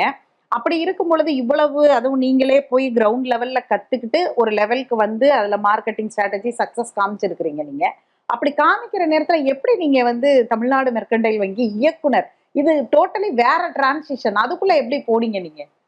நீங்கள் சொன்ன பிஸ்கெட் வந்து 150 கிலோ நான் உள்ள பொசிஷன் எடுக்கும்போது 12,000 கிலோ உற்பத்தியை ஒரு மிக பிரம்மாண்டமான வளர்ச்சியாக ஒரு 30 வருஷ ஸ்பேனில் கொண்டு வந்தோம். ஒரு இடத்துல மட்டும் நிற்கக்கூடாது. நான் முதல் சொன்னதை, ரெண்டாவது நம்ம வந்து நம்மளும் வளர்ந்துருக்கணும், மற்றவங்களையும் வளர்த்தணும், மற்றவங்கள சந்தோஷப்படுது, நம்மளும் சந்தோஷப்படணும். Be happy by making others happy. அந்த பாயிண்ட் ஆஃப் வியூவில் நான் சோசியல் ஆக்டிவிட்டிஸ், ஏன்னா அது நான் சொன்னது அதுவும் பெரியவங்க எங்கள் ஊரில் ஒரு உரைன்முறை அமைப்பு இருக்குது. அந்த அமைப்பு மூலமாக நிறைய ஏழைகளுக்கு பொருளாதார உதவி கொடுக்கறது மற்ற எல்லாம் பண்ணியிருக்காங்க. அப்படி சோசியல் கனெக்ட் வந்து எனக்கு ஒரு பெரிய லெவலுக்கு வந்தது. அதாவது விளையாட்டுத்தனமாக படிக்கிற வயசு ரொம்ப விளையாட்டுத்தனமாக இருந்திருக்கிறேன். ஒரு வருஷத்தில் 300 சினிமா பார்த்துருக்கேன். ஸோ அந்த வருஷம் அக்கௌண்டன்சியில் எனக்கு வந்து 1 மார்க் ஃப்ரீ மார்க் போட்டு பாஸ் போட்டு விட்டாங்க. அதே காலகட்டத்தில் மாறி 48 வயசில் எம்பிஏ கம்ப்ளீட் பண்ணேன். அப்போ லைஃப்பில் வந்து நம்ம விஷயத்தோடு இருக்கணும். விளையாட்டுத்தனம்ன்றது ஒரு ஸ்டேஜ். நமக்கான விஷயத்தை பொறுப்பு உணர்ந்து செய்யணும். ரொம்ப அந்த பொறுப்பில் வருவோம். எம்பிஏ முடிச்சிருக்கேன். நான் எந்த காலேஜில் பியூசி அப்படி படித்தேன், இன்னும் வேடிக்கை சொல்லி பிகாம் எல்லாம் 3 வருஷத்தில் முடிப்பாங்க, நான் 5 வருஷம் படித்தேன். ஸ்ட்ராங்காக படித்தேன்னு சொல்ல அதே தான் அந்த ஜாலினஸில் போயாச்சு. அதை வந்து மாற்றி அமைக்கணும். இப்போ எங்கெல்லாம் நம்ம தப்பு நடந்திருக்குங்கோ அந்த காலேஜுக்கு நான் செக்ரட்டரியாக வந்தேன். அதுக்கு இப்போ எல்லாருக்கும் சொல்ல வரும்போது ப்ளீஸ் கனெக்டிங் த பீப்புளுங்கிறேன். அந்த மக்களோட எவ்வளோ கனெக்ட் ஆகிறோமோ அந்த லெவலுக்கு நமக்கு நாலேஜ் எக்ஸ்போஸ் நிறையா கற்றுக்கலாம். வகுப்பில் கற்றுக்கிடாத பாடத்தை வாழ்க்கையில் நிறையா கற்றுக்கிற முடியும்னா எவ்வளோ பேரோட நம்ம பழகுறோம். வெள்ளத்தனையே மலர் நீட்டம் மாந்திரதம் உள்ளத்தனையே உயர்வுங்கிறேன். அது சூழ்நிலை அமைஞ்சால் தான் நம்மளும் உயர முடியும். நம்ம மனசு வந்து உயரணும்னு சொன்னால் நம்ம கூட யார் இருக்கா அதை பொறுத்து தான் நம்முடைய வளர்ச்சி இருக்கும். நெகட்டிவ் தாட்ஸ் தான் நம்மளும் நெகட்டிவ் ஆயிரும், பாசிட்டிவாக இருந்தால் பாசிட்டிவாக போயிடும். So I become the secretary of the same college secretary ஆகி எல்லாம் வந்து ஸ்டூடெண்ட்ஸை வந்து வாத்தியார் ப்ரொமோட் பண்ணுவார். ஆனால் என்னோடய 3 ப்ரொஃபஸர்ஸை நான் பிரின்ஸிபாலாக ப்ரொமோட் பண்ணி கையெழுத்து போகிறது கடவுள் ஒரு பெரிய பாக்கியத்தை கொடுத்தாரு. இதுக்கு எல்லாம் காரணம் வந்து ஒரு டெடிகேஷன், சின்சியாரிட்டி. இந்த பேங்க் டைரக்டர் சொன்னீங்க, அதே தான். பேங்க்குக்கு வந்து ஒரு கட்டத்தில் அது ஒரு கம்யூனிட்டியால் உருவாக்கப்பட்ட பேங்க். அதாவது காசை வந்து கையில் வாங்க மாட்டாங்க. இந்த கம்யூனிட்டிக்காரன் காசு கொடுத்தா தீட்டுப்பா குடத்தில் போட்டுப்போன்னு சொல்லுவாங்க. ஸோ தண்ணியில் போட்டால் அந்த காசை எடுப்பாங்க. என்னை இப்படிலாம் செய்கிறேன், நான் வந்து அவங்கள பழி வாங்கன்னு நினைக்கல. நீ என்கிட்ட வா, என்கிட்ட வந்து பணம் வேணால் கடை வாங்க அப்படின்னு சொல்லக்கூடிய கான்செப்டை 1921 நம்ம முன்னோர்கள் வந்து செயல்படுத்தி அவங்க நாடார் பேங்க்னு கொண்டாந்து பிற தமிழ்நாடு மெர்கன்டைல் பேங்க்னு அதனுடைய பேர் மாற்றமாகி அவங்க செயல்படுத்திகிட்டு இருந்தாங்க. அப்போ என்கிட்டலாம் ஷேர் எல்லாம் கேட்பாங்க, எவ்வளோ ஷேர், எத்தனாயிரம் ஷேர் வச்சுருங்க, 2,80,000 ஷேர் போல் ஷேருங்கிறாங்களே. நாங்கள் வெறும் 1 ஷேர் தான் என்கிட்ட இருக்குது. பட் இந்த கனெக்ஷன் அது அந்த கனெக்ஷனுங்கிறது தான் வெரி ஸ்ட்ராங். நம்முடைய இன்டெகிரிட்டி, நம்முடைய நம்பகத்தன்மை, நம்முடைய செயல்பாடு, அக்சசபிலிட்டி. யாருனாலும் என்னை ஈஸியாக அப்ரோச் பண்ணலாம். கேட்பாங்க, என்னங்க இவ்வளோ ஆளுமையாக இருக்கீங்க, இவ்வளோ உயரத்தில் இருக்கிறீங்க, ஆனால் எல்லாத்தையும் சிம்பிளாக இருக்கீங்கன்னு. இது என்னுடைய நேச்சர் பாம்பு. ஈவன் ட்ரெஸ் கோடு கூட நான் இப்போ இங்கே போட்டிருக்கேன். நார்மலாக ட்ரெஸ் கோடில் கூட நான் பெருசாக இப்படி தான் இருக்கணும் அப்படின்னு வச்சுக்கல. சிம்பிளிசிட்டி, அக்சசபிலிட்டி, இது அதுக்கடுத்து இன்டெகிரிட்டி. இந்த 3 விஷயம் இருக்கணும். அடுத்து நமக்கான டெடிகேஷன் இருக்கணும். எந்த ஒரு காரியத்தில் இந்த வங்கி மீட்புலாம் அவ்வளோ அர்ப்பணிப்பாக செயல்பட்டோம். குடும்பத்தை விட்டுட்டு வார ஞாயிற்றுக்கிழமை ஆச்சுன்னா ஏதாவது ஒரு ஊரில் போய் ஒரு உரன்பட ஒரு வியாபாரி சங்கத்தில் பேசி ஷேர் வாங்க அப்படின்னு சொன்னோம். ஸோ அப்படியே அந்த இன்வால்மெண்ட்டு, கமிட்மெண்ட்டும், அந்த டெடிகேஷன் இருந்தனால என்னை கூப்பிட்டு நீ இந்த பேங்க்கில் இருப்பான்னாங்க. ஒரு 7 வருஷம் டேரக்டராக இருக்கும்போது என்னுடைய டென்யூரில் கிட்டத்தட்ட ஒரு 1000-1100 பேருக்கு ரெக்ரூட்மெண்ட் கொடுத்துருப்போம். இன்றைக்கும் இதில் கூகுளில் சர்ச் பண்ணிங்கன்னா தமிழ்நாடு மெர்கன்டைல் வளர்ச்சி வந்து மஷ்ரூம் குரோத்துங்கிறது 2009 to 15 அந்த பீரியடில் நானும் டேரக்டராக இருந்தேன். நானாக மட்டும் செஞ்சேன்னு சொல்ல மாட்டேன், இந்த டீம், அந்த போர்டு தான். ஆனால் அந்த கனெக்டிங்லேயும் இருக்கும். அவங்ககிட்ட எப்படி விஷயத்தை கொண்டு போகணும், ஜனரஞ்சகமாக போகணும். அவங்க எல்லாம் பியூரோக்ராட்ஸாக இருப்பாங்க, ஒரு டாப் லெவலில் இருப்பாங்க. நம்ம வந்து A to Z எல்லாரும் கூடயும் பழகிருப்போம். இருக்கிறதுலே பாட்டம் லெவலில் இருக்கிற ஆள் கூடயும் நம்ம பழகிருப்போம். அது கிடைச்சக்கூடிய அமைப்பு நம்ம அதை மெயின்டைன் பண்ணிட்டு வந்து இன்றைக்கி எடுத்துக்கிட்டிங்கன்னா சின்ன சின்ன குக்கிராமத்தில் இருக்கும் கூட பெரிய மகேந்திரநாச்சியா அப்படின்ற லெவலுக்கு இரண்ட் ஆஃப் கேஸ்ட் அண்டு கிரீட் சமுதாயம், நான் ஜாதி மதத்துக்கு அப்பாற்பட்டு பழகிறாங்க அப்படின்னு சொன்னோம்னா அந்த பழக்கத்தை உருவாக்கி வச்சுருக்கோம். ஸோ மெர்கன்டைல் பேங்க் டைரக்டராக இருக்கட்டும், வெள்ளச்சாமியார்கள் செக்ரட்டரியாக இருந்து இருக்கட்டும், அப்புறம் இப்போ தமிழ்நாடு வணிகர் சங்கங்கள் பேரமைப்புன்னு இருக்குது, அதில் விக்ரமராஜா தலைவராக இருக்கார், அதில் மாநில கூடுதல் செயலர் இருக்கார். அதில் தமிழ்நாடு தொழில்வர்த்தக சங்கம் 100 ஆண்டு அமைப்பு, அந்த அமைப்புடைய வளர்ச்சிக்கு என்னுடைய கான்ட்ரிபியூஷன் நிறையா இருந்தது. உணவு புள்ளி வியாபாரி சங்கம் இருக்குது, மடிஷான் இருக்குது. ஸோ எந்த ஒரு அமைப்பில் இருந்தாலும் அங்கே போய் பேருக்கு இருக்க மாட்டேன், அந்த இடத்துல ஏதாவது ஒரு கான்ட்ரிபியூஷன் இருக்கும். லேட்டஸ்ட்டாக வந்து த ரைஸ் குளோபல் ஃபாதர் ஜெகத் கஸ்பர் வந்து ஒரு மிகப்பெரிய ஆளுமை, ஒரு பிரம்மாண்டமான உலகளாவிய ஒரு தமிழ் தொழில் வணிகர்களுக்கான ஒரு பிளாட்ஃபார்மை க்ரியேட் பண்ணி கொடுத்துருக்காங்க. அதில் ஒரு 6 வருஷமாக பயணிச்சுட்டு இருக்கிறேன். தமிழ்நாட்டுக்குள்ளே தெரிஞ்ச மகேந்திரவேல், இல்லை மற்ற தமிழர்கள் வாழக்கூடிய இந்தியாவுக்குள்ளே இருக்கக்கூடிய மும்பையிலே பெங்களூர்லேயே தெரிஞ்ச மகேந்திரவேல், பெரிஸ் மகேந்திரவேல் வந்து இன்றைக்கி ஒரு 40 நாடுகளில் தெரிகிறாருன்னா அதுக்கு காரணம் இந்த ரைஸ் அமைப்பு. ஸோ இது மூலமாக நிறைய பேருக்கு நம்மளும் உதவ முடியுது, நம்மளும் வளர்றோம், அவங்களும் வளர்கிறாங்கிற மாதிரியான ஒரு விஷயம். ஸோ நான் எல்லாருக்கும் நான் சொல்லக்கூடிய ஒரு இன்ஃபர்மேஷன் என்னென்னா, கனெக்ட் வித் த பீப்புள், நிறையா கூட பேசுங்க, பட் பேஸை விட்டுறாதீங்க. தொழிலை விட்டுட்டு முழுக்க வெளியிலே போனால் நாங்கள்லாம் கொஞ்சம் இம்பேலன்ஸாக இருந்தார்கள் லைஃப்பில். எனக்கு வேடிக்கையாக சொன்னால் என் குழந்தைகள்லாம் மாப்பிள்ளை பார்க்கணுன்னு சொல்லும்போது கேட்டேன், எப்படி போவானுன்னு கேட்டேன். அது வந்து எங்களுக்கு கலரை பற்றி பிரச்சனை இல்லை, ஹைட்டை பற்றி பிரச்சனை இல்லை, ப்ரொஃபஷனை பற்றி பிரச்சனை இல்லை, எதுவானாலும் இருக்கலாம். ஒரே ஒரு கண்டிஷன், எங்கள் அப்பா மாதிரி பார்த்துறாங்க. நான் ரொம்ப ஃபெட்டப் ஆகி போயிட்டேன். என்னப்பா அப்பா அவ்வளோ மோசமான? இல்லை, எங்கள் அப்பா மாதிரி தங்கமானாலும் உலகத்தில் பார்க்க முடியாது, ஆனால் அவர் எங்கள் கூட இருக்கிறது இல்லை, எங்கள் அம்மா மிஸ் பண்ணிட்டாங்க, நாங்களும் மிஸ் பண்ணிட்டோம், அதனால் எங்களுக்கு வர்றவர் எங்கள் கூட இருக்கணும் அப்படின்னாங்க. ஸோ அதையும் பொது வாழ்க்கையில் இருக்குன்னு சொல்லக்கூடிய செய்தி வந்து குடும்பம், தொழில், பொது வாழ்க்கை. நாங்கள் ரிவர்ஸில் இருந்தோம். அதுக்கப்புறம் நீங்கள் அதை மாற்றி குடும்பத்துக்கான டைம் ஸ்பெண்ட் பண்ணீங்களா? இப்போ இல்லை, பிள்ளை அதை வேறவங்களோட ஸ்பெண்ட் பண்ணுங்க பண்ணுறாங்க. நம்ம லைஃப் ஸ்டைல் அப்படியே அந்த டேஸ்ட்டில் போயிடுச்சா. அதாவது இந்த சர்வீஸ் அப்படிங்கிறது பேர் புகழ் வந்து எப்பயுமே அது வந்து இல்லை அன்லிமிட்டட். நான் அந்த புகழுக்கு ஆசைப்படலை, அந்த சர்வீஸ் அப்படிங்கிறது அதுக்கும் வந்து அந்த டேஸ்ட்டு பார்த்தவங்களால எனக்கு 2 ஃபோன் வரலைன்னு வைங்க, எனக்கு யாராவது ஹெல்ப் கேட்டு ஃபோன் வரலைன்னா அன்றைக்கி தலைவலிக்க ஆரம்பிச்சிடும். ஏன்னா நம்மளை மறந்துட்டாங்களோ அப்படிங்கிற மாதிரி. ஸோ அது ஒரு அடிக்ஷன். யாருக்காவது ஏதாவது செஞ்சு கொடுத்துட்டே இருக்கணும் அப்படிங்கிற மாதிரியான விஷயம். இது நான் எனக்கு தான் இருக்குதுன்னு சொல்ல மாட்டேன். எனக்கு சொல்லக்கூடிய ஒரு வாய்ப்பு கிடைச்சிருக்கு. என்னை மாதிரி செய்யக்கூடியவங்க லட்சக்கணக்கான பேர் இருப்பாங்க. ஆனால் அந்த வாய்ப்பு கொடுக்க போகும்போது மற்றவங்களுக்கு நம்ம மோட்டிவேட் பண்ண முடியும். ஏன்னா நான் வருஷத்துக்கு 4 தடவை ரத்த தானம் கொடுக்குறேன். என்னுடைய 21 வயசில் முதல் ரத்த தானம் கொடுத்தேன். கண் தானம், உடல் தானம் அதெல்லாம் எப்படி அந்த மோட்டிவேஷன்லாம் வந்தது? அதை நம்ம பழகக்கூடியது, பார்க்கக்கூடியவங்க யார் யார் என்ன பண்ணிகிட்டு இருக்காங்க, ஒரு அமைப்பு லைன்ஸ்களை பார்க்குறோம், ரோட்டரி பார்க்குறோம், அப்போ கண் தானம்ன்றாங்க, உடல் தான் என்ன இது அப்படிங்கிறத நம்ம தெரியக்கூடிய ஒரு ஆப்பர்ச்சுனிட்டி. ஸோ அதுக்கு தான் வெளியே நிறையா போகணும். நம்ம இருக்கிற இடத்துல நம்ம தொழிலையோ நம்ம வேலையை மட்டும் பார்த்துட்டு இருக்காமல் அதுக்கு நம்ம 100% கான்ட்ரிபியூட் பண்ணணும். ஸ்மார்ட் ஒர்க்காக பண்ணணும். ஹார்ட் ஒர்க்காக பண்ணாமல் ஸ்மார்ட்டாக ஒர்க் பண்ணிவிட்டு டயத்தை கொஞ்சம் ஸ்பேர் பண்ணி வேறு லைனில் போகணும்னு சொன்னால் முடியும். அந்த வகையில் வந்து அப்போ நடிகர் கமலஹாசன் வந்து ரசிகர் மன்றத்தெல்லாம் வைக்கக்கூடாது, பணி மன்றம் வைக்கலாம்னு சொல்லி ஒரு ஆப்ஷன் கொடுத்துருக்காரு. அந்த டயத்தில் நாங்கள் போய் மெர்ஜ் ஆகிறோம். ஸோ உசிலம்பட்டியிலேருந்து நாங்கள் ஒரு வேன் பிடிச்சி சென்னைக்கு வர்றோம். அப்போ அவர் முதல் நாள் வந்து நைட் எல்லாருக்கும் அட்வைஸ் பண்ணுறாரு, யார் நாளைக்கு குடிச்சிட்டு வந்துடக்கூடாது, இப்படி இருக்குன்னா அப்போ தான் ரத்த தானம் கொடுக்கலாம், எல்லாம் செய்யலான்னு சொல்லி மோட்டிவேட் பண்ணுறாரு. மறுநாள் ரத்த தானம் கொடுக்கும்போது எல்லாருக்கும் பார்க்குறாங்க, ஒரு வெயிட் பார்க்குறாங்க. எனக்கு அது வரைக்கும் தெரியாது 45 கிலோ வெயிட் இருந்தால் தான் ப்ளட் டொனேஷன் கொடுக்க முடியுமா. நான் 43 கிலோ இருக்கேன். அந்த டீம் வந்தவங்க ப்ளட் எடுக்க முடியாதுட்டாங்க. அப்புறம் நான் வேகமாக கமலஹாசன்ட்ட ஓடி போனேன். இப்போ மாதிரி அப்போயும் ரொம்ப கலவைக்கெல்லாம் எல்லார்ட்டையும் பேசுவேன். தலைவரே, இந்த திருவிழாடல் படத்தில் நாயகர் சொல்லுவார், கொஞ்சம் பொற்காசை குறைச்சிட்டு கொடுன்னு, அது மாதிரி கொஞ்சம் குறைச்சிட்டு எடுத்துக்கிட்டு சொல்லுங்கள், ரத்தம் எடுக்க முடியாதுங்கிறாங்க, எடுத்துக்கிட்டு சொல்லுங்கன்னு சிரித்து தோலை தட்டி கொடுத்துட்டு கூப்பிட்டு போனார். உசிலம்பட்டிலேருந்து இதுக்காக வந்திருக்காரு, கொஞ்சம் எடுங்க அப்படின்னு சொல்லி அன்னைக்கு ஆரம்பிச்சது. அப்போ என்னுடைய திருமணம் முடிஞ்ச பிறகு திருமண நாள், பிறந்த நாள் வருஷத்துக்கு 4 தடவை கொடுக்கலாம். ஸோ வருஷத்துக்கு 4 தடவை மோர் தென் 1 டைம் ப்ளட் டொனேஷன் கொடுத்துருக்கிறேன். இந்த கண் தானம் அதே மாதிரி ஒரு மோட்டிவேஷன் வந்தது. இப்போ நான் மட்டும் இல்லை, என் குழந்தைகளும் கூட கண் தானத்துக்கு பதிவு பண்ணியிருக்காங்க. உடல் தானத்துக்கு ரொம்ப அப்ஜெக்ஷன் ஆச்சு. ஏன்னா உடல் தானத்துக்கு வந்து நம்ம மட்டும் கையெழுத்து போட்டு கொடுத்தா காணாது. அது நிறைய பேருக்கு தெரியாது. வந்து மெடிக்கல் காலேஜில் உடற்கூறு துறையில் போய் அந்த ஃபார்ம் வாங்கணும். வாங்கி நம்ம ஃபில்லப் பண்ணி நம்ம மட்டும் கொடுத்தா காணாது. நம்முடைய கணவனோ மனைவியோ சட்டப்பூர்வமான குழந்தைகள் எல்லோரும் கையெழுத்து போட்டு கொடுத்தா தான் அந்த ஃபார்மை முதல்ல அக்னாலேஜ் பண்ணுவாங்க. கண் வந்து வீட்டில் வந்து எடுத்துகிட்டு போயிடுவாங்க தானம். ஆனால் உடலை வந்து அங்கே கொண்டு போய் தான் சேர்க்கணும். என் பிள்ளைகளுக்கு அதில் உடன்பாடு இல்லை. எப்போ கண்ணை வந்து கொடுத்தா 2 பேர் பார்க்குறதுக்கு வாய்ப்பாக இருக்கும், உடலில் வந்து கூறு கூறாக போடுவாங்கண்ணா, எப்போ எரிச்சா என்ன புதைச்சேன்னா எல்லாம் ஒன்று தானேப்பா, ஸ்டூடெண்ட்ஸ் படிப்பாங்கல்ல அப்படின்னு பிற ஃப்ரெண்ட்ஸ் எல்லாம் சொல்லி வேடிக்கை, டேய் இவங்க கொண்டு போய் ஹேண்ட் பண்ணணும், மக்கர் பண்ணால் நீங்கள் தான் கொண்டு போய் பாடியை கொடுத்தணும்னு சொன்னேன். இறப்பு ஒரு விஷயமா தெரியல. ஏன்னா நம்ம அந்த மெச்சூரிட்டிக்குள்ளே வந்துட்டோம். ஸோ மனுஷனாக பிறந்து என்றைக்கு நாள் போகணும், எதெல்லாம் திரும்ப சமுதாயத்துக்கு கொடுக்க முடியும், கண்ணை கொடுக்க முடியுது, ரத்தம் கொடுக்க முடியுது, உடலை கொடுக்க முடியுதுன்னு whatever things we can give back to the society. நிறையா கொடுக்குறாங்க. கொடுக்க வைக்கணுங்கிற ஒரு மோட்டிவேஷன்லேயே நமக்கு தற்பெருமையான விஷயம் இல்லை. நமக்கான ஆசை, நமக்கு ஒரு கடவுள் வாய்ப்பு கொடுத்துருக்கிறார், செய்யக்கூடிய பாக்கியத்தையும் கொடுத்துருக்காரு, எல்லாரையும் செய்ய வைக்கணும். ஏன்னா என்னோடய ப்ளட் டொனேஷன் வந்து எங்கள் பேங்கில் டைரக்டர் ஆன உடனே எப்படி பேங்க் வளர்ச்சிக்கான விஷயங்களை பூரா கொண்டு வந்தோம், பிரான்ச்சஸுக்கு பூரா பேன் பண்ணியிருந்தது பிரான்ச்சஸ் கொண்டு வந்தோம். ஸோ பொருளாதார வளர்ச்சி மட்டும் இல்லாமல் சமூக அக்கறையில் அந்த நிறுவனர்னால நிறைய ஸ்கீம்ஸ் ப்ராஜெக்ட் கொடுக்க சொன்னேன். அங்கேயும் முதல்ல நவம்பர் 11 நிறுவனர் நாள் நான் ப்ளட் டொனேஷன் கொடுத்துட்டு, அந்த வருஷம் 96 வருஷமோ 95 வருஷமோ 95 பேரை சேர்ந்து ப்ளட் கொடுக்க சொல்லுங்கன்னு சொல்லி still now they are doing the same. So அது மாதிரி கல்லூரியில் ஆகஸ்ட் 14 என்னுடைய பிறந்தநாள், 15ஆம் சுதந்திர தினம், அன்றைக்கி லீவாக இருக்கும், எல்லாம் வரமாட்டாங்கன்றனால சுதந்திர தினத்தை முன்னிட்டு என் பிறந்தநாள் மிக்ஸ் ஆகிக்கிடுது. பொது நிலத்தில் சுயநலம் மாதிரி நான் ப்ளட் டொனேஷன் கொடுத்தேன்னா அன்றைக்கி பசங்க ஒரு 200-300 பேர் கொடுப்பாங்க.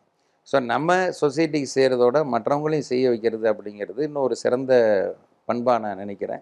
அந்த வாய்ப்புக்கு யாராருக்கெல்லாம் கிடைக்குதோ புண்ணியம் தேடுற மொழியே செய்ய தவறணுமோ அது பாவமாக்கிறது. நம்ம வந்து எங்கெங்கெல்லாம் வாய்ப்பு கிடைக்குதோ நல்ல விஷயங்களை சமுதாயத்துக்கு செய்யணும்.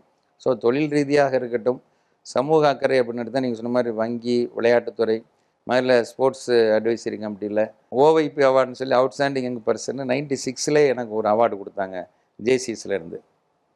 இப்போ பிஎன்ஐன்னு ஒரு அமைப்பு உருவாக்கியிருக்காங்க. அந்த அமைப்புக்கு சார்ட்டர் பர்சனாக ராவணாஸ்னு ஒரு சாப்டருக்கு வந்தேன். எல்லாமே யூத்து. என்ன மாதிரி நரைச்ச ரொம்ப கம்மியாக இருப்பாங்க. 20 வயசில் இருக்கும் பூரா 60 வயசு ஆள் கூட பழகிட்டு இருந்தேன். இப்போ 60 தான் நோட்டு பூரா 20 வயசு பையன் கூட பழகிறேன். ஸோ நம்ம வந்து எப்பயும் வந்து வைப்ரண்ட்டாக இருக்கணும், ஆக்டிவாக இருக்குன்னு சொல்லி சொன்னோம்னா அதுக்கேற்ற மாதிரியான அட்மாஸ்பியர் ஒன்று சூழ்நிலைக்குள்ள நம்ம போயிடணும், இல்லை அந்த சூழலை உருவாக்கிடணும். யூத்துக்கு இப்போயும் சொல்ல விரும்புகிற செய்தியாக தான், நீங்கள் என்னன்னாலும் வேலை பாருங்கள். பார்த்துக்கிட்டு இருக்கிறவங்க ஒரு கட்டத்தில் கலாம் சார் சொன்னதான், பெருவர்களாக இருக்காதீங்க, கொடுக்கவர்களாக இருங்க அப்படின்ட்டு இருக்கார். So you become as entrepreneur. Entrepreneur ஆகிறதுக்கு இன்றைக்கி கவர்மெண்ட்டில், பேங்க்கில் எல்லாத்துலேயும் ஃபெசிலிட்டிஸ் இருக்குது. சார் பணக்காரனுக்கு தான் கொடுக்குறேன், பண வசதிக்கு தான் கொடுக்குறேன்லாம் சொல்லாதீங்க. நீங்கள் கரெக்டான ப்ராஜெக்ட் கொண்டு போய் கொடுத்தோம்னு சொல்லி சொன்னோம்னா யூ கேன் கெட். அந்த டூர்ஸ் அண்ட் டிராவல்ஸ் எப்படி ஆரம்பிச்சீங்க நீங்க அது? அதுவும் மதுரையில் ஒரு அதிசயம் தீம் பார்க்குன்னு என்னுடைய ரொம்ப வெல்விஷர் அவர் தான் அதை ப்ரொமோட் பண்ணார். அவர் ஒரு குறிப்பிட்ட நிறுவனத்தை சொல்லி ஒரு 300 கோடி ரூபா ஏர்ன் பண்ணியிருக்காங்கப்பா. நான் பணத்துக்காக சொல்ல, உன்னுடைய நேச்சர் வந்து மற்றவங்களுக்கு சர்வீஸ் பண்ணிட்டு இருக்கிறது, அதை ஒரு ப்ரொஃபஷனலாக கொண்டு வா. இந்த மாதிரி டூர்ஸ் அண்ட் ட்ராவல்ஸுக்கு கடன் கிடையாது. இப்போ பிஸ்கெட்டை கூட லாஜிஸ்டிக் இருக்குது, கெட்டு போச்சான்னு பார்க்கணும், உடஞ்சி போச்சான்னு பார்க்கணுங்க, அதெல்லாம் வேலையே கிடையாது. உன்னுடைய நேச்சருக்கு ரொம்ப ஆப்டாக இருக்கும்னாரு. அவர் சொன்ன விஷயம் 100% பொருத்தமாக இருந்தது. அதில் நிறைய கான்செப்ட். இப்போ சென்னை அண்ணா யூனிவர்சிட்டி, நான் இருக்கிறது மதுரையில், இவங்களுக்கு ஒரு 40 lakhs ஒரு ப்ராஜெக்ட்டு ஆர்கிடெக்ட் ஸ்டூடெண்ட்ஸுக்கு பண்ணி கொடுத்தோம். இதயம் நல்லன்னைக்கு ஒரு 20 லட்ச ரூபாய்க்கு ஒரு ப்ராஜெக்ட் பண்ணோம். எனக்கு ஆச்சரியமானது எப்படி நம்ம இதெல்லாம் பண்ண முடியுது. ஐடிஎஃப்னு ஒரு இன்டர்நேஷ்னல் ஆர்கனைசேஷன், 1,80,00,000 பேர் அதில் மெம்பர் இருக்காங்க. அவங்க மும்பையில் ஒரு கான்ஃபரன்ஸ் நடத்துகிறாங்க. அது ஒரு 4 கோடி ரூபா ப்ராஜெக்ட் பண்ணி கொடுத்தேன். 58 வயசில் டூர் அண்ட் டெஸ்ட்னா டூர் வேணால் போயிருக்கணும் இல்லையா, அதை பற்றி தெரியாத என்னால் அது சாதிக்க முடிஞ்சுச்சுன்னா அந்த தேடுதல், அந்த கனெக்ட் மெயினாக நான் சொல்லக்கூடியது தான். உங்களுக்கு வந்து ஒரு வேட்கை இருக்கணும், எதுலையும் என்னால் ஜெயிக்க முடியும். உங்களுக்கு இல்லைன்னாலும் இல்லைன்னு சொல்லாதீங்க. யாரையும் சொல்லேன் நல்லா இருக்கேன், யாரை கேட்டால் என்னமோ இருக்கேன்ப்பா, அந்த வார்த்தை தயவுசெய்து சொல்லாங்க. கஷ்டத்தில் இருந்தால் கூட நல்லா இருக்கேன்னு சொன்னீங்கன்னா ஆட்டோமேட்டிக்காக நல்லா ஆரம்பிச்சிருவீங்க. நம்ம மைண்ட் செட் எப்படி இருக்கோ அதுக்கு ஏற்ற மாதிரி இருக்கும். ஸோ அந்த தாட் ப்ராசஸ் இருந்தேன். எனக்கு தெரியாதுன்னு சொல்ல மாட்டேன். டூர் இந்த ஊரில் பேக்கேஜ் கொடுக்க முடியுமாம்பாங்க, எனக்கு அந்த செகண்டு தெரிஞ்சிருக்காது. எஸ் அப்படிமே சொன்ன அடுத்த நிமிஷம் அதுக்கான வேலையை கடன்னு பார்ப்பேன், யாரை பிடிக்கிற என்ன செய்கிறது, கான்டாக்ட்ஸ் எடுத்து பெஸ்ட்டாக போயிட்டு வந்துட்டு. எனக்கு அண்ணா யூனிவர்சிட்டியில் சொன்னது அதான், 28 வருஷமாக நாங்கள் போயிட்டுருக்கோம் சார், ஒவ்வொரு தடவை ஏஜென்ட்டோட தராரு, நீங்கள் புது ஆள் மாதிரி தெரியல, ஒரு கேட்டரிங் டீமை கூட வச்சு எங்களுக்கு ஃபுல் பட்ஜெட்டாக கொடுத்துருக்கீங்க. ஒரு 50 பேர் டீம் அகமதாபாத்தில் இறங்குறாங்க, இன்னொரு 50 பேர் டீம் டெல்லியில் இறங்குறாங்க. இவங்களை கரெக்டாக சென்ட்ரு பார்ட்டாக ஜெய்சல்மரில் வச்சு இந்த பஸ்ஸில் இருக்கும், அங்கே போயிடுறாங்க, அங்கே இங்கே வந்துடுறாங்க, ட்ரெயின் டிக்கெட்டு ஃப்ளைட் டிக்கெட் எப்படி சார்னாரு. சார் நடக்கிறது நம்ம வேலை, பாதையை காட்டுறது இறைவன் வேலை. நடக்காமல் உட்காந்துக்கிட்டு எனக்கு கடவுள் உண்மை செய்யலாம், கடவுள் செய்ய மாட்டார். நடக்கிறதுக்கு தயங்கம்னா பாதை வராது. நீங்க ஒரு வார்த்தை பயன்படுத்துறீங்க, அதாவது 20 வயசுல நான் 60 வயசு உள்ளவங்க கூட பழகிட்டு இருந்தேன், 60 வயசுல இப்ப வந்து நான் 20 வயசு உள்ளவங்க. இது ரெண்டுக்குமான டிஃபரன்ஸ், இதுல அங்கிருந்து என்ன கத்துக்கிட்டீங்க, இப்ப என்ன நீங்க கத்து கொடுத்துக்கிட்டு இருக்கீங்க? அதாவது 20 வயசுல வேகம் இருக்கும், 60 வயசுக்காரங்கிட்ட விவேகம் இருக்கும். இந்த வேகமாக போகும்போது காட்டாறு மாதிரி அடிச்சு எங்கேயா போய் மாட்டிடும். அந்நேரம் நம்மளை வந்து ஒரு காருக்கு ஆக்சிலேட்டரும் பிரேக் இருக்கிற மாதிரி அவங்க வந்து நம்ம கொஞ்சம் கைட் பண்ணுவாங்க. அவங்களுடைய எக்ஸ்பீரியன்ஸ் எக்ஸ்போசருங்கிறது நம்மகிட்ட இருக்காது. அப்போ அவங்களுடைய தன்மை, அவங்களுடைய அணுகுமுறை வேறு மாதிரி இருக்கும். எங்கள் ஊரில் சொல்கிறேன், இப்போ இந்த நமக்கு நாமே திட்டம், இந்த முதியோர் பென்ஷன் இருக்குது பார்த்தீங்களா, இதை நான் வந்து 80ஸ்லேயே எங்கள் ஊரில் எங்கள் உரைமுறையில் கொண்டு வந்துட்டோம். கவர்மெண்ட்லாம் ரொம்ப பின்னால் கொண்டு வந்துச்சு. அதுக்கு நான் கிரெடிட் எடுக்க மாட்டேன். எங்கள் கூட ஒரு பெரியவர் இருந்தார். இப்போ மாதிரி வெளிநாடுகளில் போல் பையங்க வெளியூரில் போய் வேலைக்கு போயிடுவாங்க. அவங்க அம்மா அப்பா அவங்க ஐடியலாக இருப்பாங்க, அலோனாக இருப்பாங்க, கூட துணைக்கு ஆள் இருக்க மாட்டாங்க, மருந்து மாத்திரை கூட காசு இருக்காது. அவர் சொன்னார், அப்போ கம்ப்யூட்டர்லாம் கிடையாது. ஒரு 40 நோட்டை வாங்கிட்டு ஒரு வீடாக போய் எங்கள் கம்ப்யூட்டரில் எழுதணும், உங்கள் வீட்டில் எத்தனை பேர் இருக்கீங்க, என்ன செய்கிறீங்க, என்ன தேவை இருக்குது அப்படின்னு சொல்லி நோட்ஸ் எடுத்து தையல் மிஷின் வாங்கி கொடுக்குறது, கிரைண்டர் வாங்கி கொடுக்குறது. இப்போ மாவெல்லாம் வந்துடுச்சு, அப்போ அதெல்லாம் இல்லை. நான் சொல்கிறேன் 80ஸ்ல. ஸோ அந்த 60 வயசுக்காரருக்கு அந்த தாட் ப்ராசஸ் வருது. ஆனால் அவராக இண்டிவிஜுவலாக செய்ய முடியாது. அவர் என்னை கூட கூப்பிட்டு போகிறார். எங்கள் ஒரே முறைக்கு பொருளாதாரம் போடுறாங்க. ஒருத்தர் வந்து வெயிறாரு, வெள்ளிச்சாமி பேரனை கொண்டாந்து விட்டேன், உரம்புற காசு பூரா சோறை விட்டுக்கிட்டு இருக்கேன், எல்லாத்துக்கும் அள்ளி கொடுத்துட்ருக்கேன்னாரு. அப்போ ஆடிட்டர் வந்து சொன்னார், 75% of the income should be spend on the same year அப்படின்னு. அப்போ அந்த 20 வயசாக இருந்தாலும் எனக்கு வந்து அந்த எக்ஸ்போசர் கான்டாக்ட்ஸ் இருந்தது. அவங்க ஊருக்குள்ளே தான் இருந்தாங்க. சொல்லக்கூடியது ஆடிட்டர் வந்து சொன்னால் அக்செப்ட் பண்ணிட்டாங்க. அப்போ அந்த சூழ்நிலையை உருவாக்குறோம். அந்த பெரியவங்க கூட கற்றுக்கிட்டு வந்தனால அந்த 20 வயசுலேயே எனக்கு வந்து அந்த பக்குவம் கிடைக்க ஆரம்பிச்சு. அதான் எல்லாம் தெரிந்த ஒருவர் கூட உலகத்தில் கிடையாது, ஒன்றுமே தெரியாதவன உலகத்தில் கிடையாது. இந்த லெவலை வந்து எப்படி கூட்டிக்கிட்டே போகிறோம் அப்படிங்கிறது தான் விஷயம். அதனால் பிரமிக்காதீங்க, யாரையும் பார்த்து ஆச்சரியப்படுங்க. ஆனால் அவரால் தான் முடியும், நம்மளால் முடியாதுன்னு நினைக்காதீங்க. உங்களால் எனக்கு கூட முடியும். நான் வந்து அவங்ககிட்டருந்து விவேகத்தை எடுத்துகிட்டு என்னோடய வேகத்தோடு அவங்க விவேகத்தை பொறுத்து கொண்டு போனேன். இன்றைக்கி வேகமாக வர இளைஞர்கள்ட்ட அந்த விவேகத்தை சேர்த்து கொண்டு போய் கொடுத்து அவங்கள அதே பொசிஷன் கொண்டு போய். ஸ்ட்ராட்டஜிஸ்ட்னு அடுத்த ஒரு பிளாட்ஃபார்முக்குள்ள நீங்க போயிருக்கிறீங்க. அது இந்த அனுபவத்துடையிலிருந்து வந்ததா? அது எப்படி அந்த ஆர்வம்? அந்த பேர் தான் புது சொல்லிய செயல்பாடுகள் ஏற்கனவே இருந்துட்டு. அதாவது என்னை வந்து ஒருத்தரும் ஒருனா சொல்லுவாங்க. ஒருத்தர் வந்து வங்கியாளர், பேங்க் டைரக்டருங்கிற முறையில், காலேஜ் சேர்க்கனால கல்வியாளர், அடுத்து தொழில் வணிகத்துறையில் இருக்கனால ஒரு பெரிய இண்டஸ்ட்ரியலிஸ்ட்டு, ஒரு பெரிய ஆண்டர்பர்னர் அப்படிங்கிறத சொல்லுவாங்க. சோசியல் ஆக்டிவிஸ்ட்டு, பிலாந்தெரபிஸ்ட்டு, அது நிறைய பேருக்கு ஹெல்ப் பண்ணுறான் அப்படிங்கிறது. இப்படி ஒரு விஷயத்தில் ஒருத்தருடைய பார்வை ஒன்றா இருந்தது. எனக்கு என்ன திறமை இருக்குது, என்கிட்ட என்ன இது இருக்குங்கிறது என்னையை தவிர என்னை சார்ந்து இருக்கிறவங்க சொல்ல வரும்போது அது உள்வாங்கினதில் மாதிரி 6 ஸ்டார்ஸ்ன்னு என் நண்பர் ஒருத்தர் எங்கள் ரைஸில் பயணிக்கிறாரு. அவர் மருந்துலாம் மருத்துவம் ஃபிசியோதெரபிஸ்ட்னால் அவங்க வந்து ஒரு 500 ரூபா வாங்கிட்டு டாக்டர் சொன்ன ட்ரீட்மெண்ட்டை கொடுத்து அனுப்புவாங்க. அவர் அதே மாற்றமாக்கி பாடி அலைன்மெண்ட்டுன்னு சொல்லி அது ஒரு பேக்கேஜில் கொண்டு வந்து இன்றைக்கி மிகப்பெரிய ஆளுமைகள்லாம் அவர்கிட்ட வந்து பார்க்குறாங்க. இப்போ ஒரு ஃபிசியோதெரபிஸ்ட்டுங்கிற அதை மாதிரி ஒரு சூழ்நிலை கொண்டு போக முடியும். அவர் தான் சொன்னார், ஐயா என்னை இப்படிலாம் வளர்த்து விட்ருக்கிறீங்க, உங்கள் மூலமாக நான் எவ்வளோ அனுகூலம் அடைஞ்சிருக்கேன் தெரியுமா, நீங்கள் அதை எதையுமே பார்க்கலைங்க, நான் தொழில் பண்ணுறேன், தொழில் பண்ணும்போது நீங்கள் அதுக்கு ஒரு ஃபீஸ் வாங்கினாரு. ஏன் புது கல்ச்சரை கொண்டாடுறேன்னு. இல்லைங்க, நீங்கள் நிறைய சோசியல் ஆக்டிவிட்டீஸ் பண்ணுறீங்க, நிறைய ஸ்காலர்ஷிப் கொடுக்குறீங்க, மெடிக்கல் எக்ஸ்பென்சஸ் அசிஸ்டன்ஸ் கொடுக்குறீங்க, இதுக்கு பயன்படுத்துங்க, உங்களுக்கான வாழ்க்கை தேவைக்கு நல்லா இருக்குனாலும் கூட சொசைட்டிக்கு நிறையா பண்ணலாம். அப்போ நீங்கள் ஒரு ஸ்ட்ராட்டஜிஸ்னு ஒன்று ஃபார்ம் பண்ணுங்கள், நீங்கள் உங்கள் சும்மா போய் ரூபா கேட்டிங்கன்னா சரியாக இருக்காது அப்படின்னாரு. பெருசு கொஞ்சம் நியூமரலாச்சு நான் பார்ப்பேன். சில பிராண்டு இப்போ அர்னைஸ் கிரீம்லாம் பார்த்தேன், அவர் இல்லைம்பாரு, அருண்னா 14, ஆரோக்கியம்னா 14, ஹெச்ஏபின்னா 14. இந்த 14ங்கிறது வியாபாரத்துக்கு ஏற்றதும்பாங்க. அது மாதிரி இந்த பெரிய ஸ்ட்ராட்டஜிஸ்ன்னு போட்டோன்னே எனக்கு அது ஒர்க் அவுட் ஆகிற மாதிரி இருந்தது. அவர் என்ன சொன்னார் அந்த வார்த்தை, ஐயா நீங்கள் பணத்துக்கு ஆசைப்பட மாட்டேங்குன்னு தெரியும், ஆனால் சர்வீஸ் பண்ணும்போது அப்புறம் சேரிட்டியாக பண்ணிடுங்க. நான் உங்கள்கிட்ட ஒரு ரூபா சம்பாதிக்கிறேன்னா என்கிட்ட தாராளமாக ஒரு பீஸை போடுங்க. நிறைய நீங்கள் செய்கிறீங்க, அந்த மாதிரி சப்போர்ட் கொடுக்குறீங்க, அவங்க எடுத்துகிட்டு உங்கள்கிட்ட ஒரு வணக்கத்தை போட்டு போயிட்டே இருக்காங்க. ஆனால் நீங்கள் காரியம் செய்ய வைக்கணும், அவங்ககிட்ட சொல்லுங்கள். இப்போ நிறைய பேர் நண்பர்கள் அப்படியே வர்றாங்க, அண்ணே உங்கள்கிட்ட கொடுத்தா நீங்கள் 4 பேர் செய்யுங்க, அந்த புண்ணியம் உங்கள் மூலமாக எங்களுக்கு கிடைக்கும். ஸோ அந்த ஸ்ட்ராட்டஜிஸுங்கிறது மற்றவங்க பூரா வந்து ஒரு டிசைன் பண்ணி ஒரு டெஃபினிஷன் வச்சுக்கிட்டு இப்படி பண்ணணும்னு சொல்லி ஒரு தேரியாக கொண்டு போகிறாங்க. நான் அது எதுவுமே கிடையாது. இப்போ நம்ம 2 பேரும் டிஸ்கஸ் பண்ணுறோம்னா ஒரு ஃப்ளோவில் வந்துக்கிட்டே இருக்கும். அது இயற்கையாக இன்பில்டு மாதிரி. இது வந்து நிறைய பேர் படித்து அதை படித்து அவங்க தேரியாக இருப்பாங்க. நான் ரொம்ப ப்ராக்டிக்கலாக பேசுவேன், ப்ராக்டிக்கலாக யோசிப்பேன், என்ன கொஞ்சம் டைம் நிறையா பேசுவேன். அது எனக்கே தெரியும். ஒருத்தருக்கு வீக்னஸ்ஸு ஸ்ட்ரென்த்தும்பாங்க, என்னுடைய வீக்னஸ் வந்து நிறைய பேசுவேன். அது பலமும் அதுதான், பலவீனமும் அதுதான். ஒரு இடங்களில் வந்துடும். பட் அந்த விஷயம் கொடுக்க போகும்போது தான் பாயிண்ட் அங்கே கிடைக்கும். உங்கள்கிட்ட பேசிட்டே இருக்குன்னா உங்கள்கிட்ட இருக்கிற விஷயத்த நான் கிரகிச்சிருவேன். அப்போ அதை அப்படியே உள்வாங்கி அதை எந்த இடத்துல எப்படி அதை கொண்டு போய் சேர்க்கணுமோ. இப்போ நான் மதுரையில் இருக்க சேம்பரை கொண்டு வந்து ரைஸில் லிங்க் பண்ணுறேன், ரைஸை கொண்டு வந்து பிஎன்ஐயில் லிங்க் பண்ணுறேன். இங்கே நான் பெனிஃபிட் ஆகிறேனாங்கிறது விஷயம் இல்லை, சொசைட்டியை கொண்டாந்து எல்லாத்தையும் கொண்டாந்து அந்த இடத்துல சேர்த்துறோம். ஸோ அந்த சோசியல் ரிஃபார்மர், சமுதாயத்தில் ஒரு மாற்றத்தை உண்டு பண்ணுறதுக்கு நம்மளும் ஒரு சின்ன கருவியாக இருக்கணும். இந்த வயசுக்கு மேலே இது வந்து it is a bonus life. Practical is a powerful tool. படிப்பா, அறிவா, அனுபவமா, எஜுகேஷன், நாலேஜ், எக்ஸ்பீரியன்ஸ். இதில் எக்ஸ்பீரியன்ஸ் தான் வெரி பவர்ஃபுல் டூல். இந்த ரைஸ் குளோபல் ஒரு 40 நாட்டு தமிழர்களை சந்திக்கிறதுங்கிறது ஒவ்வொரு நாட்டுக்கு போனால் எவ்வளோ செலவழிக்க வேண்டியிருக்கும். இந்த 40 நாட்டுக்காரங்க ஒரு இடத்துல சந்திக்கிறோம். இந்த மாதிரி தொழிலதிபர்கள் சந்திக்கக்கூடிய இடத்துல அந்த ஆறா வந்து ஸ்ட்ராங்காக இருக்கும். அந்த வைப்ரேஷன் வந்து நமக்கு ஆட்டோமேட்டிக்காக எப்படி கோயிலுக்கு போய்ட்டு வந்தோன்னே அந்த புண்ணியம் கிடச்சிட்டு வரும்னு சொல்கிறோமோ, இந்த ஒரு உற்சாகமும் அவங்களுடைய ஸ்ட்ராட்டஜி எல்லாமே நமக்கு நம்மளை அறியாமலே அந்த ஆறா உள்ளே வந்துடும். எல்லா துறையிலையுமே நீங்க வெவ்வேறு பரிணாமங்கள்ல நீங்க இருந்திருக்கிறீங்க. ஆனா நீங்க மனசுக்கு நீங்க டிராவல் பண்ணதுலயே தி பெஸ்ட் அப்படின்னா ஒரு வங்கி இயக்குனர் எல்லாத்துலயும் இருந்திருக்கிறீங்க, வெவ்வேறு ஜானர்ல. உங்க மனதுக்கு நிறைவு அப்படின்னா எதை சொல்லுவீங்க? எல்லா கேரக்டர்லேயும் எங்கெங்கெல்லாம் எனக்கு உதவக்கூடிய வாய்ப்பு கிடைச்சதோ அதுதான் எனக்கு பெஸ்ட்டாக தோணுது. நான் அதில் பதவியிலேருந்து மரியாதை கிடைச்சது, கல்வெட்டில் நிறைய இடத்துல பேர் இருக்குது, அதெல்லாம் எனக்கு விஷயமா தெரியல. எங்கெங்கெல்லாம் எனக்கு உதவுறதுக்கான வாய்ப்புகள் கிடைச்சிருக்கோ அந்த இடத்த தான் நான் பெருமையாக நினைக்கிறேன். ஏன்னா கடவுள் எல்லாருக்கும் அந்த வாய்ப்பு கொடுக்க மாட்டார். நிறைய பேர் செஞ்சாலும் வெளியே சொல்கிறதுக்கான வாய்ப்பு கொடுக்க மாட்டார். நான் வந்து செய்யவும் செஞ்சுருக்கிறேன், சொல்லவும் செய்கிறேன். ஆனால் எதையுமே டாக்குமெண்ட் பண்ண இந்த ஸ்ட்ராட்டஜிஸ்க்கு மெயின் ரீசனே வந்து இப்போ என்னை நிறையா சுயசரிதை புதுசாக எழுதுங்கன்றாங்க. இவ்வளவு காரியங்கள்லாம் செஞ்சுருக்கிறீங்க, இது வருங்கால தலைமுறைக்கு ஒரு எடுத்துக்காட்டாக இருக்கணும். வாழ்க்கையில் என்ன மாதிரி ஒரு விளையாட்டுத்தனமாக இருந்தார், எப்படி வந்தார், எப்படி சாதிச்சிருக்காரு, இவருடைய தொடர்புகள் எப்படி, இது ஒரு ஒரு சிலபஸ் மாதிரி. அந்த 6th தான் சொன்னார், ஐயா உங்கள் இது வந்து ஒரு ஏன் ரொம்ப சும்மா தூக்கி விடாதியா அப்படின்னு.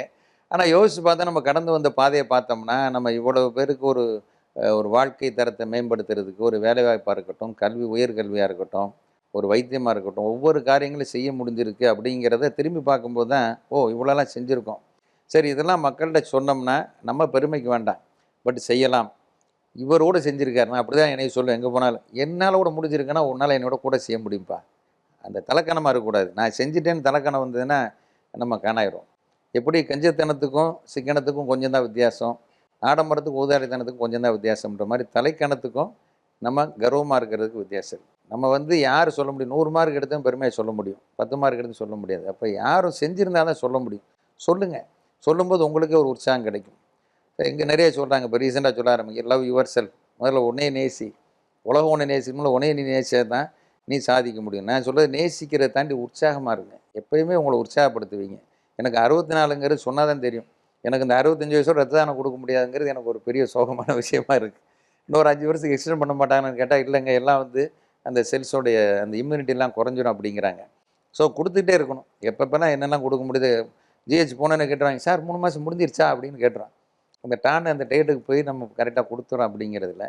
ஸோ கொடுக்கறதுல இருக்கிற இன்பம் எல்லோரும் கொடுத்து பாருங்கள். அதில் கிடைக்கிற இன்பம் அடுத்தவங்களுக்கு அதை பார்த்து என்ஜாய் பண்ணுறத பார்த்தோம்னா அது மாதிரி ஒரு சாட்டிஸ்ஃபேக்ஷன் நீங்கள் கையில் எனக்கு வந்து இப்போ நீங்கள் வந்து ஒரு 1 கோடி ரூபா கொடுக்குறீங்க, இங்கிட்ட ஒருத்தர் நல்ல விஷயம் கொடுக்குன்னா இந்த 1 கோடி ரூபாய் தள்ளி வச்சுருவேன். எல்லாருக்குமே இருக்கும். அதை இன்னும் கொஞ்சம் டெவலப் பண்ணுங்கள். உற்சாகமாக இருங்க. நாம் இது எல்லாம் திறமை எல்லாம் உற்சாகமாக இருந்தீங்கன்னா உங்களுக்கு எல்லாமே உங்கள்கிட்ட வந்துடும். திறமை இருந்தால் வரும். உங்கள்கிட்ட உற்சாகம் இருந்தால் உங்களுக்கு திறமை வரும். உங்களை சுற்றி ஆள் வருவாங்க. பேசிக் வந்து உற்சாகம் ஒன்று. அடுத்தது வந்து கான்டாக்ட்ஸ். நம்ம தொடர்புகளை எவ்வளோக்கு வலிமைப்படுத்துகிறோமோ, எனக்கான இன்றைக்கி இந்த உச்சம் ஒரு உயர்வு அப்படிங்கிறது என்னுடைய தொடர்புகள் தான். இன்றைக்கி இந்த 40 நாடுகளில் தொடர்பு கொள்ள முடியுங்கிறது எனக்கு மிகப்பெரிய வரப்பிரசாதமாக நினைக்கிறேன். ஏன்னா ஐ கேன் கனெக்ட். போன வாரம் ஒருத்தர் கூப்பிட்டு கேட்குறாரு, ஐயா எனக்கு யூரோப் கண்ட்ரீஸில் வேலை கிடைக்குமான்னு கேட்குறாரு. நான் ஜிம்மிக்ஸ் கிடையாது, இது பண்ண முடியாது. I am not a god. But what the best to give to the society. அதில் நான் சொன்னேன், எதெல்லாம் ஃப்ரீயாக பண்ண முடியுமோ அதெல்லாம் ஃப்ரீயாக இருக்கும். எதெல்லாம் வந்து மானிட்டரி பார்ட், அந்த மானிட்டரியாக வரக்கூடிய காசு எனக்கு வேண்டியதில்லை, என் பிள்ளைகளுக்கு வேண்டியதில்லை. All R well settled. கடவுள் புண்ணியத்தில் 4 தலைமுறையாக நல்லா இருக்கிறோம். முடிஞ்ச அளவுக்கு இன்னும் சொசைட்டிக்கு என்னெல்லாம் கொடுக்க முடியுமா இருந்தால் இன்னும் கொஞ்சம் கிடச்சிதுன்னா இன்னும் கொஞ்சம் கூடுதலாக கொடுக்க முடியுங்கிற லெவலில் இருக்கேன். So anybody can contact me. அது எஜுகேஷனாக இருக்கலாம், ஹையர் எஜுகேஷனாக இருக்கலாம், ஒரு வேலைவாய்ப்பாக இருக்கலாம், அல்லது அவங்க பிஸ்னஸ் ஸ்ட்ராட்டஜி எப்படி பிச் பண்ணுறது, ஒரு மார்க்கெட்டிங் எப்படி பண்ணுறது.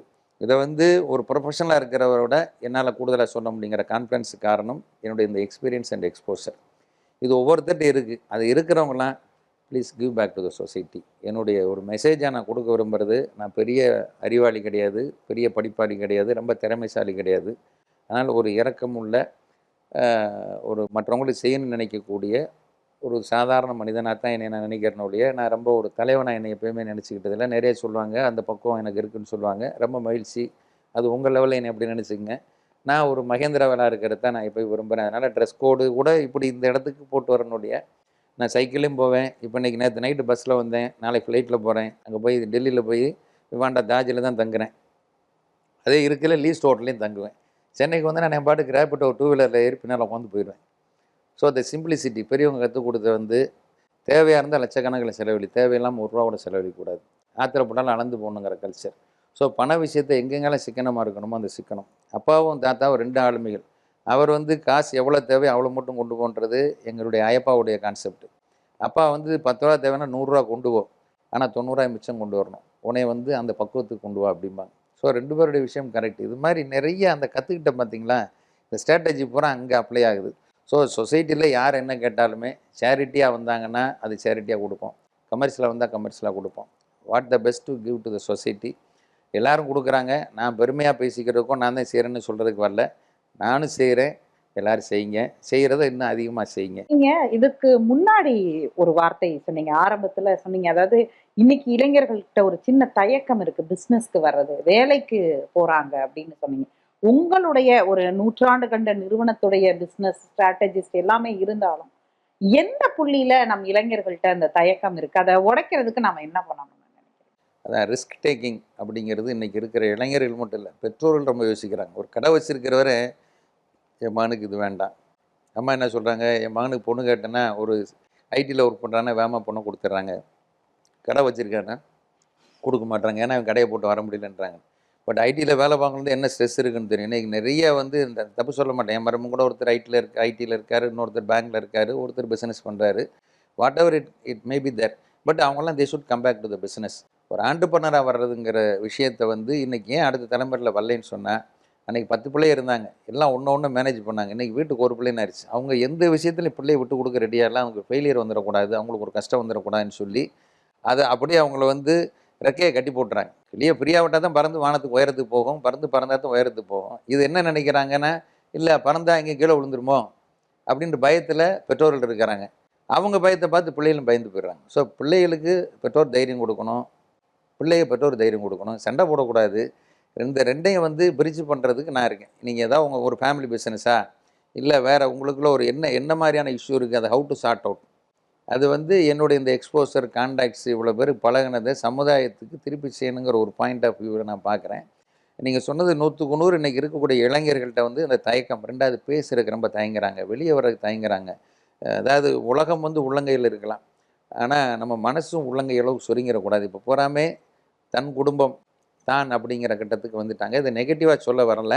இது வந்து இந்த சொசைட்டியில் வந்து நம்ம லிவிங் கல்ச்சர் அப்படி போயிட்டுருக்கு. அது பிரேக் ஆகி வரணும். ஆனால் இன்னொரு செக்மெண்ட் அதாவது 80-20 உல்டாவாயிருச்சு.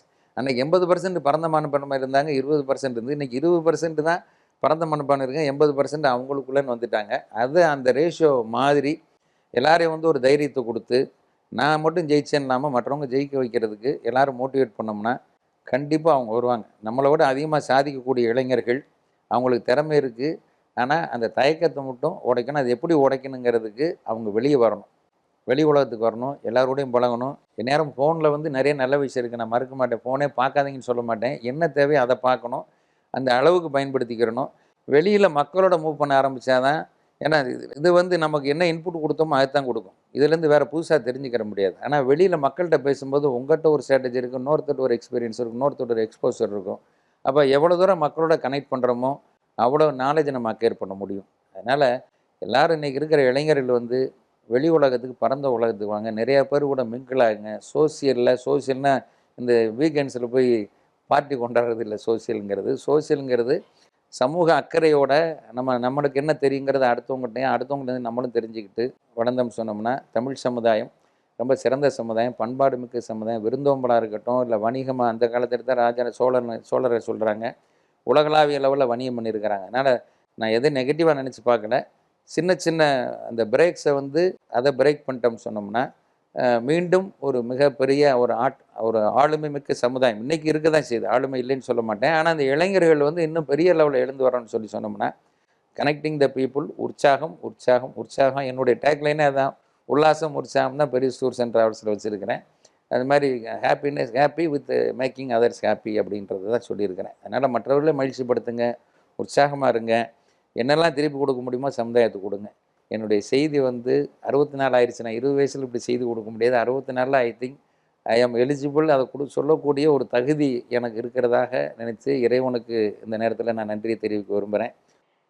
இவ்வளவு நேரம் நூற்றாண்டு கண்ட ஒரு நிறுவனத்துடைய அனுபவத்திலிருந்தும் உங்களுடைய பல்வேறு பரிணாமம், வெவ்வேறு பிளாட்ஃபார்ம்ல நீங்க என்னவா இருந்திருக்கீங்க அப்படிங்கிறதுல இருந்து எல்லாத்தோடைய புள்ளியிலையும் நீங்க தொட்ட இடம் வந்து சர்வீஸ், பிறருக்கு கொடுக்கறது தான் இன்பம் அப்படிங்கிற இடத்துல இருந்து அந்த தாரக மந்திரத்தை தான் இந்த நிகழ்ச்சியில் முழுவதுமே நீங்க வெவ்வேறு வார்த்தைகள்ல சொல்லிக்கிட்டு இருந்தீங்க. ரொம்ப நிறைவான ஒன்றா இருந்தது. நிகழ்ச்சியில பங்கேற்று உங்களுடைய இந்த அனுபவங்களை, கருத்துக்களை எங்களோட பகிர்ந்து கொண்டதற்கும், உங்களுடைய நிறுவனம் இன்னும் பல நூற்றாண்டுகளை காண வாழ்த்துக்களையும் கூறிக்கொண்டு நிகழ்ச்சியில பங்கேற்றதற்கு மிக்க நன்றி சார். நன்றிம்மா. 2008 இந்த இன்டர்நேஷ்னல் தமிழ் யூனிவர்சிட்டியிலேருந்து ஒரு அவார்டு கொடுத்தாங்க இந்த மாதிரியான விஷயங்களுக்கு சொல்லி. இப்போ ரொம்ப ரீசெண்டாக வந்து ஃபாதர் ஜெகத் கிஸ்பர் ரைஸில் ஒரு அவார்டு கொடுத்தாங்க. அதில் அவர் சொன்ன வார்த்தை வந்து, பிறருக்கு உதவுறதுக்கு, பிறருடைய வளர்ச்சிக்கு உதவுறதுக்கு நிறைய பேர் இருக்காங்க, ஆனால் பிறருடைய வளர்ச்சிக்கு உழைக்கிறவங்க அப்படிங்கிற பாயிண்ட் ஆஃப் வியூ ரொம்ப அரிது, அதை வந்து உங்கள்கிட்ட பார்க்குறேன் அப்படின்னு சொன்னாங்க. இந்த நேரத்தில் அதை நன்றியோடு நினைவு கூர்ந்து எல்லோரும் வந்து பிறருடைய வளர்ச்சிக்கு நம்முடைய பங்களிப்பை கொடுக்கின்ற ஒரு வேண்டுகோளை வைத்துக்கொள்கிறேன். நிறைவாக நன்றியாக நியூஸ் 7 தமிழ் நிர்வாகத்திற்கும் நேயர்களுக்கும் என்னுடைய மனமார்ந்த வாழ்த்துக்களையும் நன்றிகளையும் உரித்தாக்கிக் கொள்கின்றேன். மீண்டும் என்னுடைய வேண்டுகோள், எல்லாரும் இணைந்து இன்னும் தமிழை வளர்ப்போம், தமிழர்களை வளர்ப்போம் என்ற வேண்டுகோளை வைத்துக்கொண்டு வாய்ப்பிற்கு நன்றி கூறி விடைபெறுகிறேன். நன்றி. மற்றும் ஒரு நிகழ்ச்சியில் சந்திக்கலாம். நன்றி, வணக்கம்.